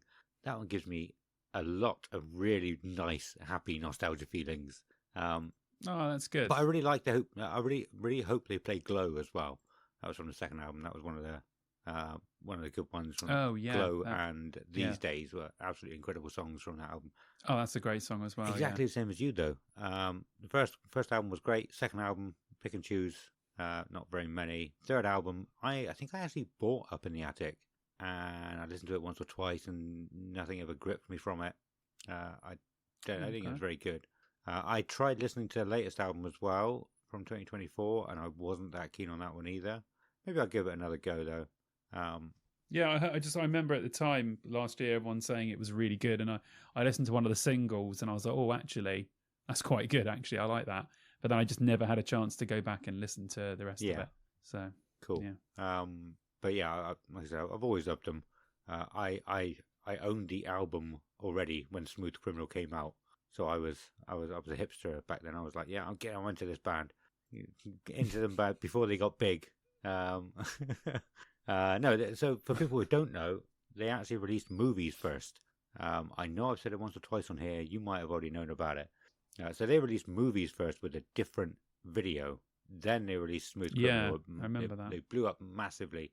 And they re-released movies with a different video because they were big at that point. But the first time I heard movies, I was like, this is such a good song. I bought the album. Oh, and they blew great. up. I was like, I liked them first. You'll owe me lots of money or something or whatever. I was just doing my whole I liked them first thing at that stage in my life. But anyway, yes, I did like them first, and you all owe me money listening. Let's go and join the Patreon. Or go to our shop and buy some stuff. Anyway, no, Alien Ant Farm, going to be amazing. I'm looking forward to it. You're looking forward to it. Jerry Cantrell is on next. His vocals, melodies, and riffs are as instantly recognizable as they are powerful, nuanced, and eclectic, both a discipline of the hard rock tradition and a massive influence on subsequent generations of artists. Jerry Cantrell straddles the line between earnest, salt-of-the-earth songwriter and beloved living legend. His fourth solo album, I Want Blood, arrives with the aggression and heavy, inexhaustible stomp its title suggests. The follow-up to the best-reviewed solo album of Cantrell's career, 2021's Brighton, as in Brighton the room, not Brighton the place. Further, just Brighton, yeah. Further expands his musical palette with sacrificing any of his inescapability. Infectious melodic hooks, Vilified, which opens the album, is an anthem, a mission statement, kicking off I Want Blood with attitude. Oh, that wasn't easy to read. But I'm going to take a guess you're looking forward to this. Yeah, obviously legendary guitarist from Alice in Chains. His solo stuff's a bit more scaled back. I mean, I don't love his solo stuff, but there are a few good tunes. Obviously, he's got a great voice. His voice is iconic. As soon as you hear it, you just think Alice in Chains, because he was always doing those vocals as well with Lane. So, yeah, and I've heard that he plays a lot of Alice in Chains songs in his set. So if you are an Alice in Chains fan, you will probably get a huge kick out of it. I do love Alice in Chains. I don't know if I would just go and see Jerry Cantrell, though. I'd rather go and see Alice in Chains, obviously, because they're still going and still doing stuff. So I'll see how the day takes me. If there's some room, I might try and squeeze him in. Okay, cool. I don't think I'll enjoy this. I'm glad Simon is here to help with the positivity. How did you know it was going to be positive? I could have been completely negative. I knew. I've never been a fan of Alice in Chains or much of that early 90s grunge stuff. Yeah, it's just not your bag, is it? No. But I don't know. The same as what I said earlier, though. He could be amazing live. I could really enjoy it live. So I wouldn't. I can't think of the right word. Discount him. That's not the right word. Something. Okay, anyway, that was Jerry. Anyway, that was Jerry Cantrell. Up next on the what stage are we on?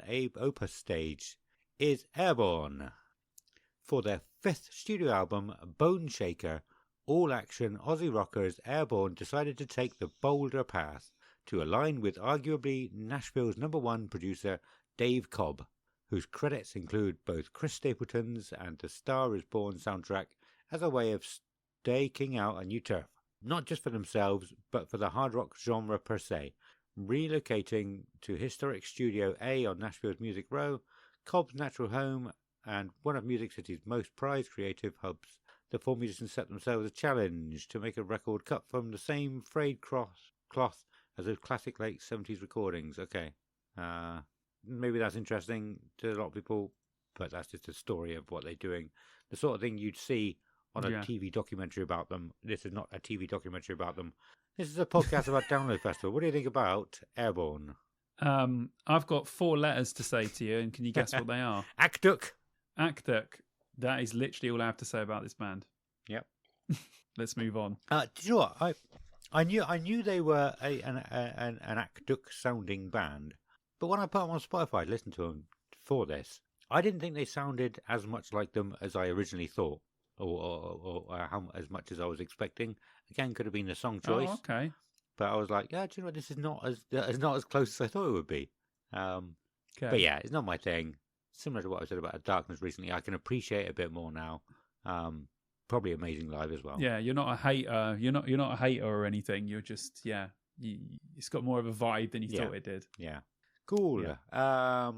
Changing up massively from Airborne into Lorna Shore. That's quite a shift on that stage, isn't it? A shift. If you were standing there on that stage, that's quite a shift of gears. In fact, Airborne into Lorna Shore and into the next band is a real gear shift. It is. The New Jersey quintet Lorna Shore has returned and upped their sonic ante with the new album Pain Remains. This was the hardest record that we've ever had to write, says guitarist Adam DiMicco. The title came out when I was writing the album, recalls Adam. I had a lot going on personally, a lot of loss, and that came out in the songwriting. Nothing makes that more apparent than the 3-part album shuttering opus. Pain Remains, that stretches over 20 minutes, bludgeoning the listener with a sense of scale and raw emotion, with Will venting over a tidal of cascading riffs, animalistic growls, and swelling synths. More about the songs they've done, albums they've done, and other stuff. Lorna Shore, go on, tell us what you think. Lorna Shore, obviously a lot of people know them because they are probably the most popular deathcore band on the planet, I would say. They've put a lot of eyes on deathcore. I've seen a lot of deathcore bands getting very big since 2021, since Lorna Shore blew up. So I think for the whole genre, it's been very good that they have blown up, although I know a lot of people in the closer to it are a bit more salty about how big they got. But they've put more eyes on the product, so I actually think it's a really good thing. Now you've got bands like Signs of the Swarm and loads of other bands sort of within the same region that are just killing it because, they've been brought about and into the light because of this band. So I think them getting big hasn't done any damage to metal at all. In fact, I think it's done the opposite. A very well-oiled machine. Obviously, Weramus has fantastic vocals. He's just great. You know, the musicianship is... These guys have musicianship up the anus. I think we can all see that they are, 10 plus full HP leveled up musicians. And to top all of that off, they make good songs, great songs. I'm quite picky when it comes to deathcore stuff, but I really did like that their last album and the EP they put out before that.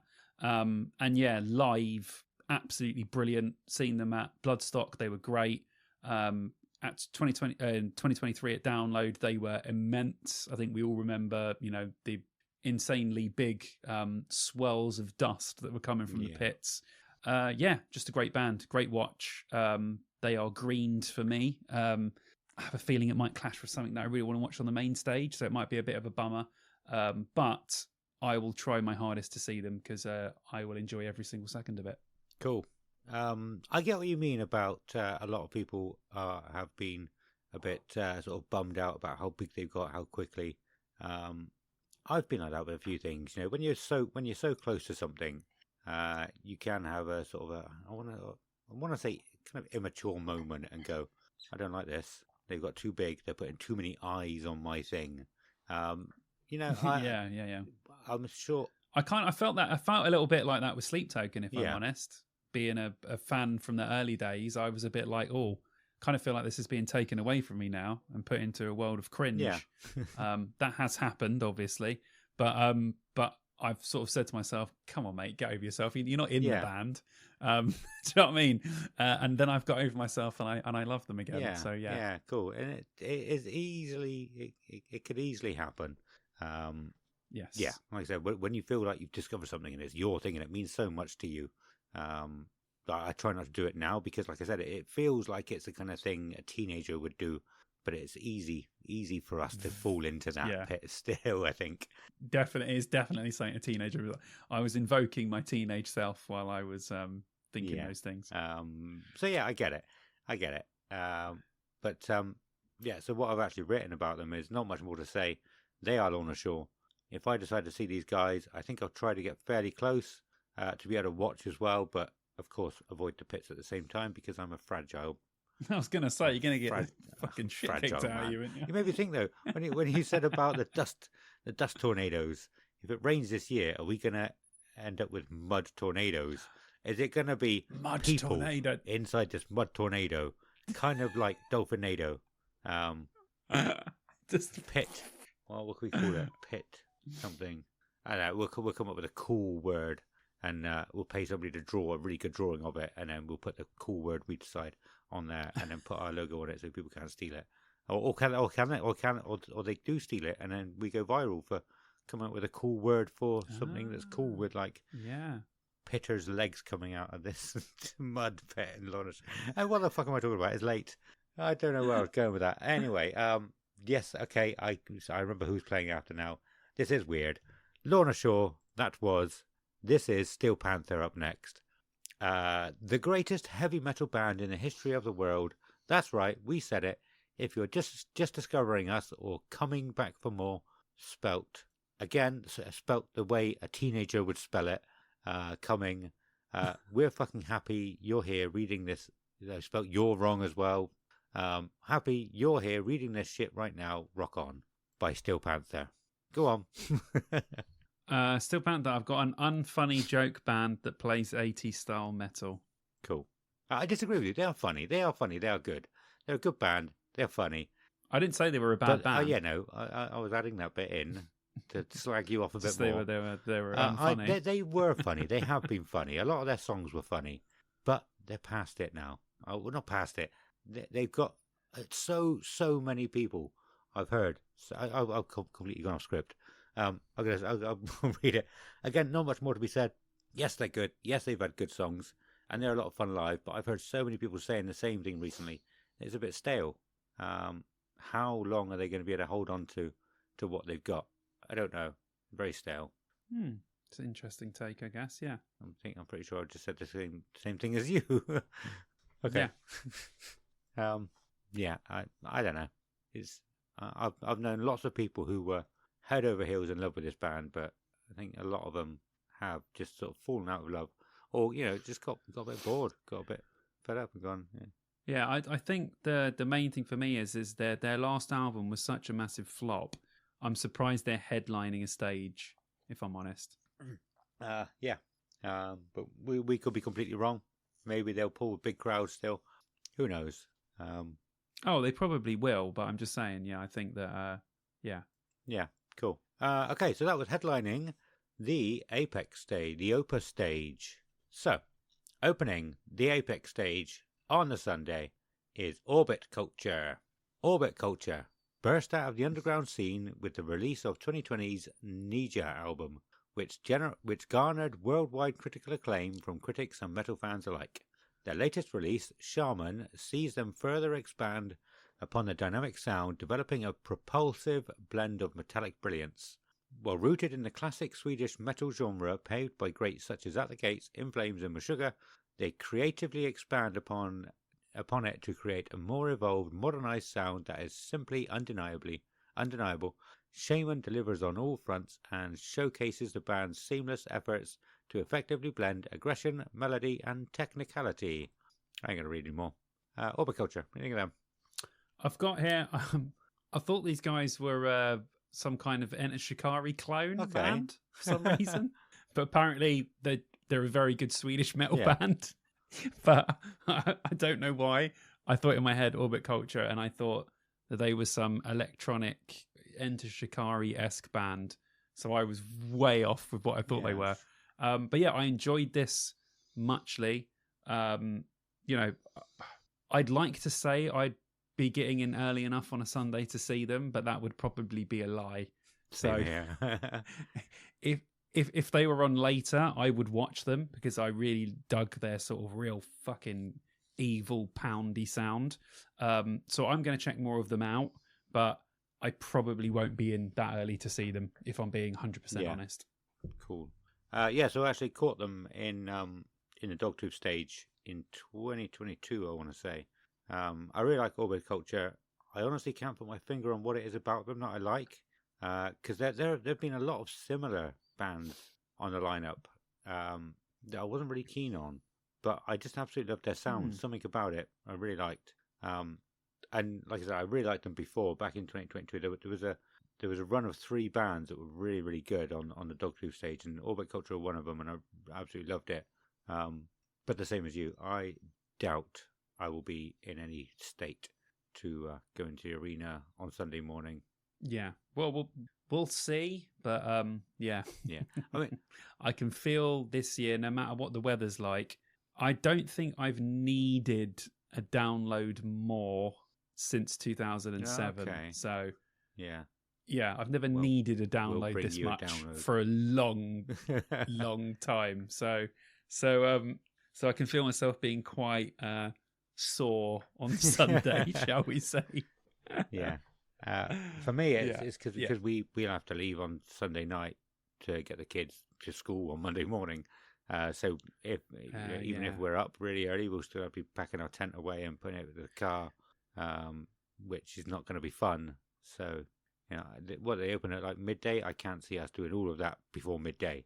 It might even be 11. Yeah, not a chance, but it will be good. Who knows? Be interesting. Next, that was Orbit Culture. Bleed From Within are up next. Glasgow metal pioneers Bleed From Within are just getting started, following on from their UK European Arena tour with Slipknot and a month in North America supporting Bullet for My Valentine and Trivium. The band have set their sights on the hallowed ground of Donington once again, with new material already teased in the form of 2024's high-energy single Hand of Sin. There is a hint of more songs from the Scottish 5-piece that will no doubt secure their place as one of UK's most respected metal bands. 2025 is a year of Bleed From Within. Do not miss this show. Bleed From Within, I've got here Bitto Scottish metal with modern metal / metalcore elements as well. Very good, not really my thing. I've put here though, I thought I saw them live at the Pilot, but I was getting them mixed up with While She Sleeps. So I definitely haven't seen this band. But from what I heard, it was good. I know a lot of people are well into them, and I can see why. I might have to listen to a little bit more to see, what I think, sort of with more of a dive into their music. But on the surface, I thought, it's pretty good, but it's just not really for me. I was banging my head to these good old chugging riffs. I thought, I think I could really get into them if I listened to some more. Okay. It was everything for them. That was Bleed From Within. Power Trip. Power Trip executes music with raw energy. They've trimmed the fat on every reference they pull from, whether that's hardcore, metal, or punk, to make music that actually cuts in 2017. An old one then. Hailing from Dallas, the band have toured the world relentlessly for years. Their musical proficiency, perfect song structure, rich tones, fierce riffs, delivery, and collective attitude has seeded them as one of today's most prolific acts in any astute or heavy genre. Power Trip boldly surprised their broad fan base by performing alongside less obvious artists, closing the gap that in 2017's social climate desperately needed to be filled. 1 month you can catch them playing with Cannibal Corpse, Exodus, and Obituary. They're a powerful storm of aggression, gaining more and more momentum with true, honest spirit. Power Trip. Yeah, I've got a Power Trip. I've got, wasn't this the band that had their singer die? ? I have no idea. Could have been. I'm pretty sure this singer died. So I'm not sure who they're carrying on with. I've got here 90s style metal, good. They were getting a lot of hype. Like 5-6 years ago. I remember everyone saying power trip, power trip, power trip. But I could never really hear what everyone else was banging on about. And again, listening to them, I think, yeah, it's good, but I don't see that it was like as good as what everyone was banging on about. Yeah. I'm not on board with it, but I liked it. I thought, yeah, this is cool. But yeah, I'm pretty sure their original singer died, and they must have someone else now. Yeah, I think you're right about that. I think I've seen people talking about that in the Discord. Yeah, but yeah, I couldn't see what everybody else is all that fussed about either, which makes me think they're all NPCs again. So if you ask the NPCs in our Discord what's about their singer, no, I shouldn't say that. Yeah, I was not fussed on Power Trip either, to be honest. That's what I've written for them. Same. Yeah, it was good. Like there was nothing wrong with it. All the stuff sounded good, but yeah, I was just wasn't for me. Cool.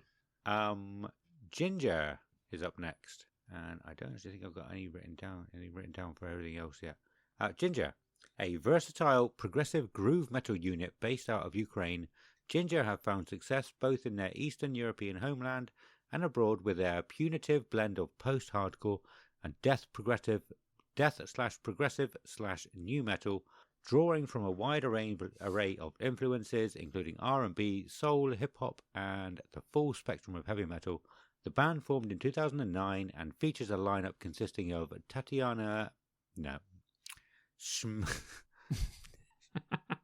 Schmaley UK. That's what I want to say, but it's not going to be that. Well, what do you think of Ginger? I know what you used to think of Ginger. I'm curious if it's changed. What did I used to think of Ginger? I don't think I didn't like them. I could never get into them. But I thought it was Ginger and Spirit Box were the same. All the same. No, I'm joking. Ginger, yeah. I've got a female-led metal from Ukraine. Good band. She's a good singer. They're very good live because I caught them at Bloodstock. Just standing there watching them drinking a couple of beers, and they were good. They were great. They had good tunes, good riffs. But again, I wouldn't go out of my way to listen to them. But they are a very good band. Yeah. Cool. I picked up on they are very, very dropped in tuning, is what I thought. It's not something I've noticed before. So I was never that fussed on Ginger before. I think we both had similar opinions of both Ginger and Spirit Box, and we didn't understand the hype. But I actually quite liked Ginger this time. Okay, cool. Yeah, after having a real sort of in-depth listen, I liked I don't know how popular it is to drop your tuning anymore. Like 20 years ago, it was like drop D all the time, and then Slipknot, that's drop A, or drop A sharp, or whatever it was. Oh no, almost every band is dropped now to ridiculous now.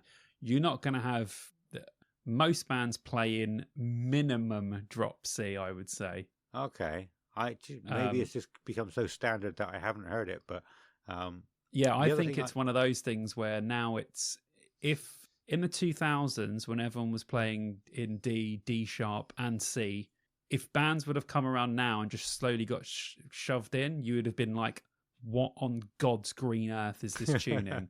Because only bands like, like Fear Factory or Meshuggah or Korn or, bands that had a very particular sound are the ones that down-tuned. But now almost every band down-tunes, so it doesn't sound as jarring when you hear it now. Okay, yeah. Oh, that makes a lot of sense. But I think it might have been then. So the bass kind of reminded. I mean, I listened to a couple of songs. I could be way off with this, but the bass kind of reminded me of Korn's bass lines and how heavy. Yeah. It's very I get that. It cuts through. It cuts through. They've done that in the production, which is good. Yeah, I like that. Yeah, cool. Okay, right. I'm glad I got that. But yeah, I surprised myself. Like I was never that bothered by Ginger, even though everyone was going crazy about them. I quite enjoyed it, and do you know what? I'm going to listen to some more. Yeah, sweet. Yeah, they're decent. Yeah, cool. So that was Ginger. So next up is Meshuggah, and you have to bear with me for the next few because I don't actually have it on my computer. I wasn't around my computer when I was doing these bands. So there's only a few left. I'm going to read them from my phone. Hopefully it works. Mavericks, Pioneers, Unique, Immutable. Destined to be one of the most hailed and talked about releases, Immutable once again showcases Meshuggah's collective brilliance, including some of the most jaw-dropping ensembles performances they have ever executed. Since forming in 1987, the Swedish sound architects known as Meshuggah developed into one of the most technically complex and virtuosic group of players the metal realm has ever encountered. Their distinctly unique brand of progressive groove-infused death metal inadvertently launching an entirely new subgenre.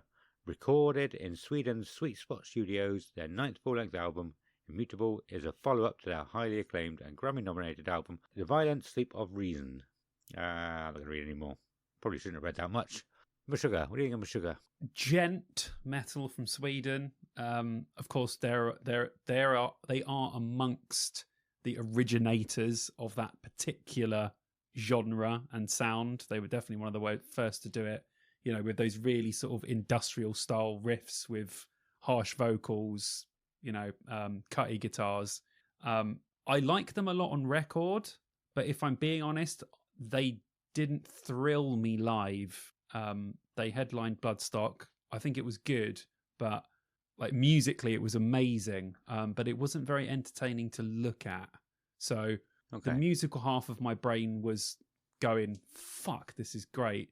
But the theatrical part of my brain was going, God, this is boring. So yeah, it was sort of a 50-50 for me. But, you know, who knows what they're going to pull out at download or do. But yeah, if I'm anywhere near the main stage, I will definitely be watching them, and hopefully they play a couple of my favourite tracks. But yeah. Yeah, cool. Yeah, so it's interesting. I think, well, I know they're going to be quite popular. I had no idea they'd been going for so long. Yeah, long time. But they're sort of sandwiched between Ginger and Spirit Box, who have got huge, quite big in, not quite in the mainstream, but a lot of people like them. I don't know how close Meshuggah get to being their size. So I thought it's kind of felt weird having them on at this point on the stage. I don't know. Now I'm saying it out loud. This is what I was thinking earlier when I was listening to it. Now I'm saying it out loud. I'm not sure if I'm right on it, because Spirit Box and Ginger are heavy as well. I was thinking, oh, they're really heavy. You don't have heavy stuff this high up on the main stage usually. Yeah, but they're all heavy, and I suppose they all have little bits of the sort of things that Meshuggah almost originated. So yeah, okay. I suppose it's not as bad as the juxtaposition of on the other stage when you've got fucking Lorna Shore between whoever it was, Steel Panther, and fucking someone out, Airborne or whatever. So yeah. But yeah, I like Meshuggah. I'd want to listen to some more. Like I said, I had no idea how long they've been going for. So yeah, I might be around. Like I said, I actually haven't looked at the splits what I'm going to be going to see and when. So yeah, I quite like Meshuggah. We'll see. Yeah, we'll see. They're good. I do. Cool. Next up was Spirit Box. Okay, the first and quite possibly the only artist, the only band on this day to have no bio, which is weird. They had a little something on. They had a little something on Spotify, but it just says our sophomore album Tsunami Sea is available now, and that's it. They probably don't feel like they've got to put the effort in because they're too good. They're too good for us. I don't know. Sarah, what do you think of Spirit Box? Yeah, you know, modern metalcore with female vocals, perfectly serviceable, but does nothing for me personally. I've never got anything out of this band like everyone else seems to. Just hasn't gelled with me, really. There's nothing. I don't think there's anything bad about them. I don't think there's anything wrong. I think they sound quite good. It's just really not my sort of thing. And also, as I mentioned many times, when I saw them as a support for Korn in Gunnersbury Park, they bored me. So I was quite bored watching them. So it just doesn't gel with me. It doesn't light a fire in me. So I know everyone is saying, "Wow, I can't wait for Spirit Box on the Sunday," but I will not be one of those people. No. Okay. Cool. Yeah. So I was always in the same boat as you. until I listened to a few more of their sort of album tracks. I could never get into them listening to their singles or some of their bigger songs that they had. And then I think I was gonna do something on them on a YouTube video, so I was looking into them some more, had them on, and some of their album tracks just like really really pulled me in, So I don't know what's different about the album tracks to the singles. So that was Spirit Box. Next up, sub-headlining on the Sunday at Download 2025. I believe, other than the pilot, this is the highest they've ever been on the bill. And it is Bullet for My Valentine. Let's see if they have a bio on here. Metal veterans Bullet for My Valentine have announced their self-titled 7th album, Bullet for My Valentine.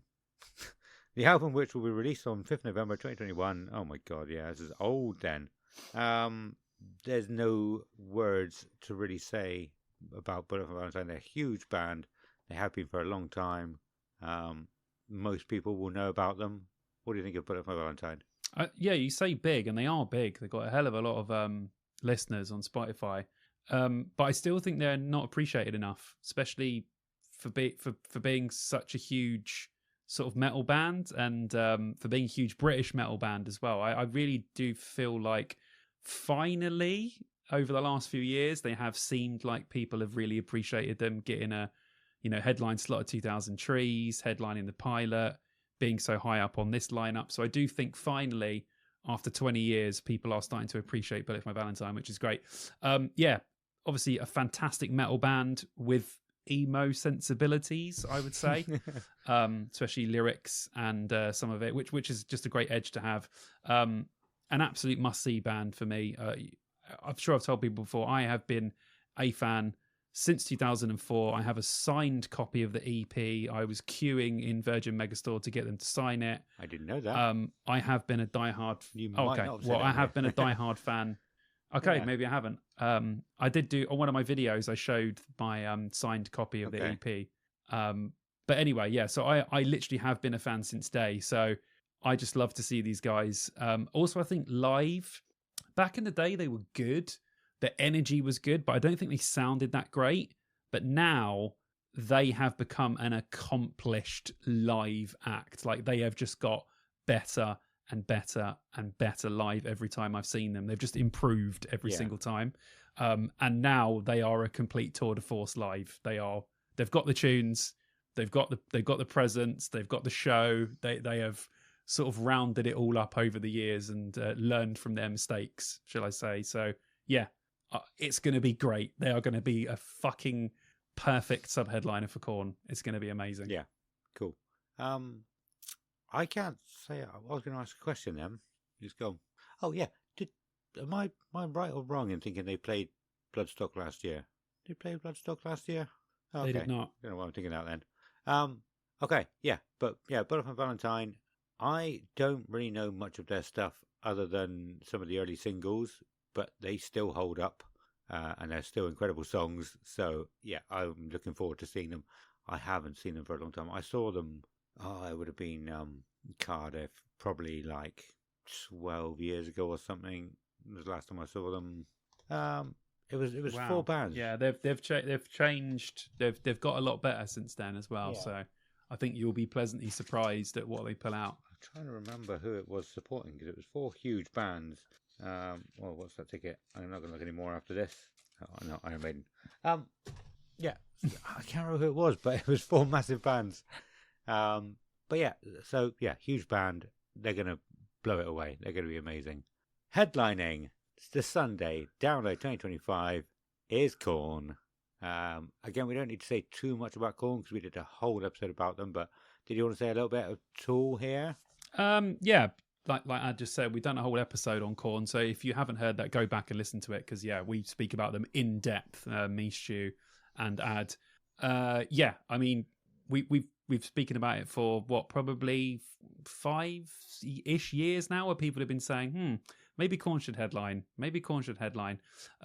So we finally got what we wished for. They are headlining the festival. I think it's fully deserved. They have been a band for multiple decades now, have so many great albums, so many banging tunes. fucking always been one of the highlights of any Download lineup they've been on, literally since then. You know, they've been playing Donington since 1996 when they played the revamped version of Monsters of Rock. So, you know, they've been playing in this field for quite a long, well, not this field, but, you know, the same area for quite a long time. And they're legends. They changed the game. You know, their music still influences bands today. You still hear bands playing Korn stuff, doing the same sort of thing. So, yeah, every right to headline, and I am going to be singing every single fucking word of every single song. I cannot wait for this. After seeing them in Gunnersbury last year, seeing them destroy the place, and just, oh my God, when I found out that they were going to headline Download, I thought this entire field is going to be obliterated. I'm so kind of annoyed that it's going to be on the Sunday, because I'm going to have to use every single bit of energy I have left to put into enjoying Korn. Yeah, cool. Me too. I'm annoyed they're playing on Sunday. I'm going to be shattered. I've said many times on here before, I am not the biggest fan of Korn live. I've seen them loads of times. I know you're shaking your head. I'm sure. Still, every time you say that, it physically hurts my brain that you haven't. It doesn't. Something doesn't compute with me when you say that every time. But there's got to be a reason. So the plan is this year I'm going to try and get as close to the front as I can, because I absolutely love Korn as a band. Not as much of their newer stuff to their older stuff, but I mean it's still part of Korn's legacy, I guess. Again, what we said in the episode about them, you know, they had albums that just sounded weird, sounded wrong at the time, but now, you know, it's part of them, it's part of their history. And so I want to try and like Korn live. I've never been close to the front for them, and I'm going to try and get as close as I possibly can, close as I safely physically can, without getting too injured. Yeah. So I can soak in the atmosphere, so I can, you know, try and work out. Maybe it is that I've just never got that close to them, so I can actually see them. You know, I'm looking at the screens or something instead, and yeah, I'm gonna try. I'm gonna try and work out what it is that I didn't like about them, or, you know, try and get over that and go, oh, it's just because I wasn't close. So that's that. Because I do like Korn. Any more about Korn? No, that's. I think we've said all we need to say, and we've done a whole episode, so we won't chat too much about Korn. Obviously, we could talk for another hour. Yeah. So yeah, cool. Okie doke. So that is every band playing on the Sunday of this year's Download Festival. We've got one episode left of our countdown to Download episodes, possibly two. The timeline doesn't really work too well, but we've definitely got one episode where we are talking about everything else. So in that, we're going to talk about the Courtyard stage, which we're on. Hey. We're going to talk about everything that's happening in the village and in District X, as many other things as we can think of. You got the takedown. No, is it takedown? The takeover, even. You got the takeover in the doghouse as well on the Wednesday. So we're going to talk about as much of that as we can in the time that we have in the next episode. But also let us know if there's something you specifically want us to talk about or to research and have a look into, then let us know. I did notice earlier it doesn't look like they've got the silent disco back this year. I could be wrong. Maybe I missed it. But it doesn't look like they've got it back. Oh, okay. Which is annoying. But yeah, it's all sorts of little things like that we're going to try and look into.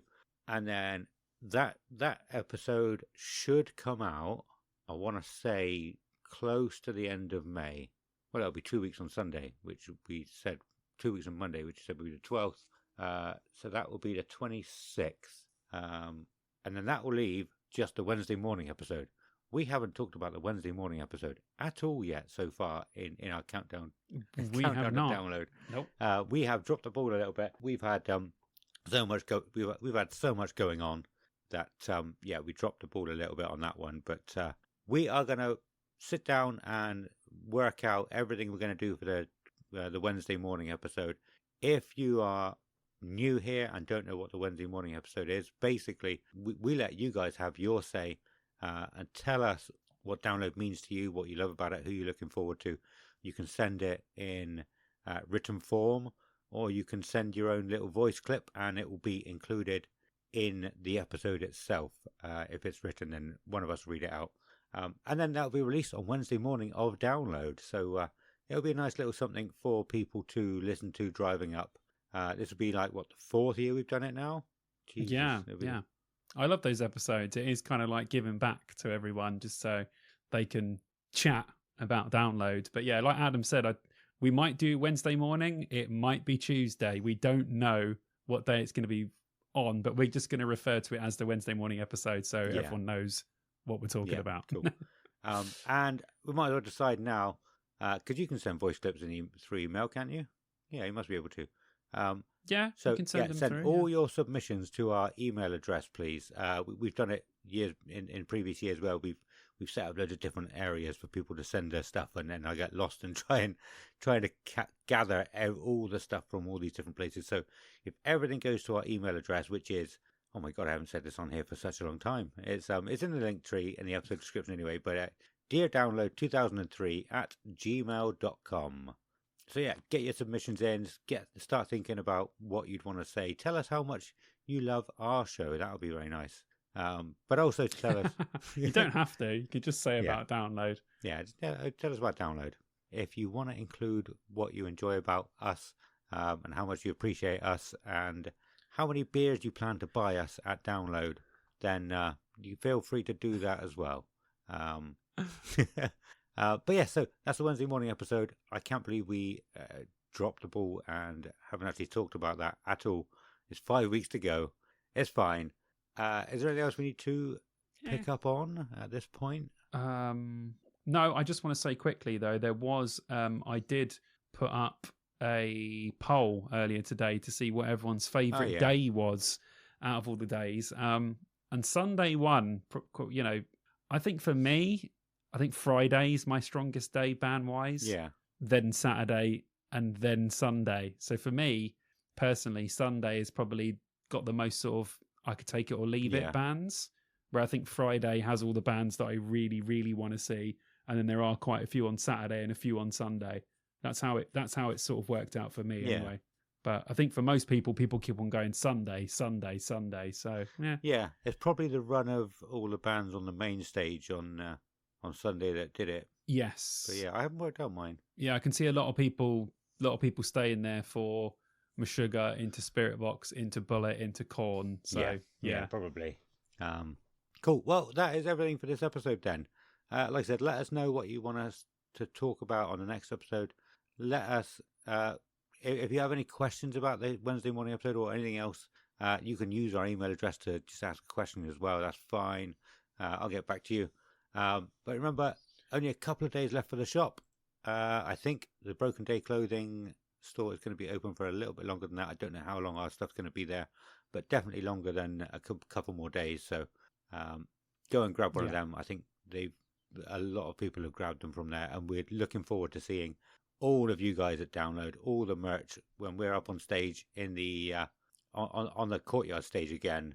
It'll be so nice to look down to see everybody wearing our merch. It's going to be so cool. That is going to be cool. So we've got that coming up as well. We said about that, but that's going to be amazing. That's going to be, last year was amazing. This year is going to be 10 times better than last year. So we've got that coming. But so for now, we've got to wrap this episode up. We have a new Patreon, Duncan Smith. Thank you. Not Duncan Smith. I can't even read. I've been reading for 2-3 hours. Duncan Scott, thank you so much for your support on Patreon. We really appreciate it. Every penny we get goes back into the podcast anyway, and we can do some really cool stuff with it. We've got to say a huge thank you to the rest of our Patreons as well. So thank you, Duncan Scott, Ash Henson, Joe Butler, Marty Ellis, Mike Ferris, Andy T2, Liam Hopwood, Tom West, Vicky Rutter, Ethan Brown, Matthew, Chris Henderson, Scoot, Ben Sacconi, Johnny Bravo, Chris Hambridge, Sean Schofield, H from Steps for Download, and James. That list is just getting bigger and bigger, and it's taking longer to read, which is so cool. Thank you all so much. We really appreciate you.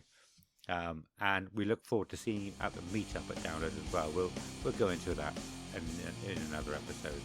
We'll sort all that out. So for now, it's a goodbye from Simon. Goodbye. And a goodbye from me. Goodbye.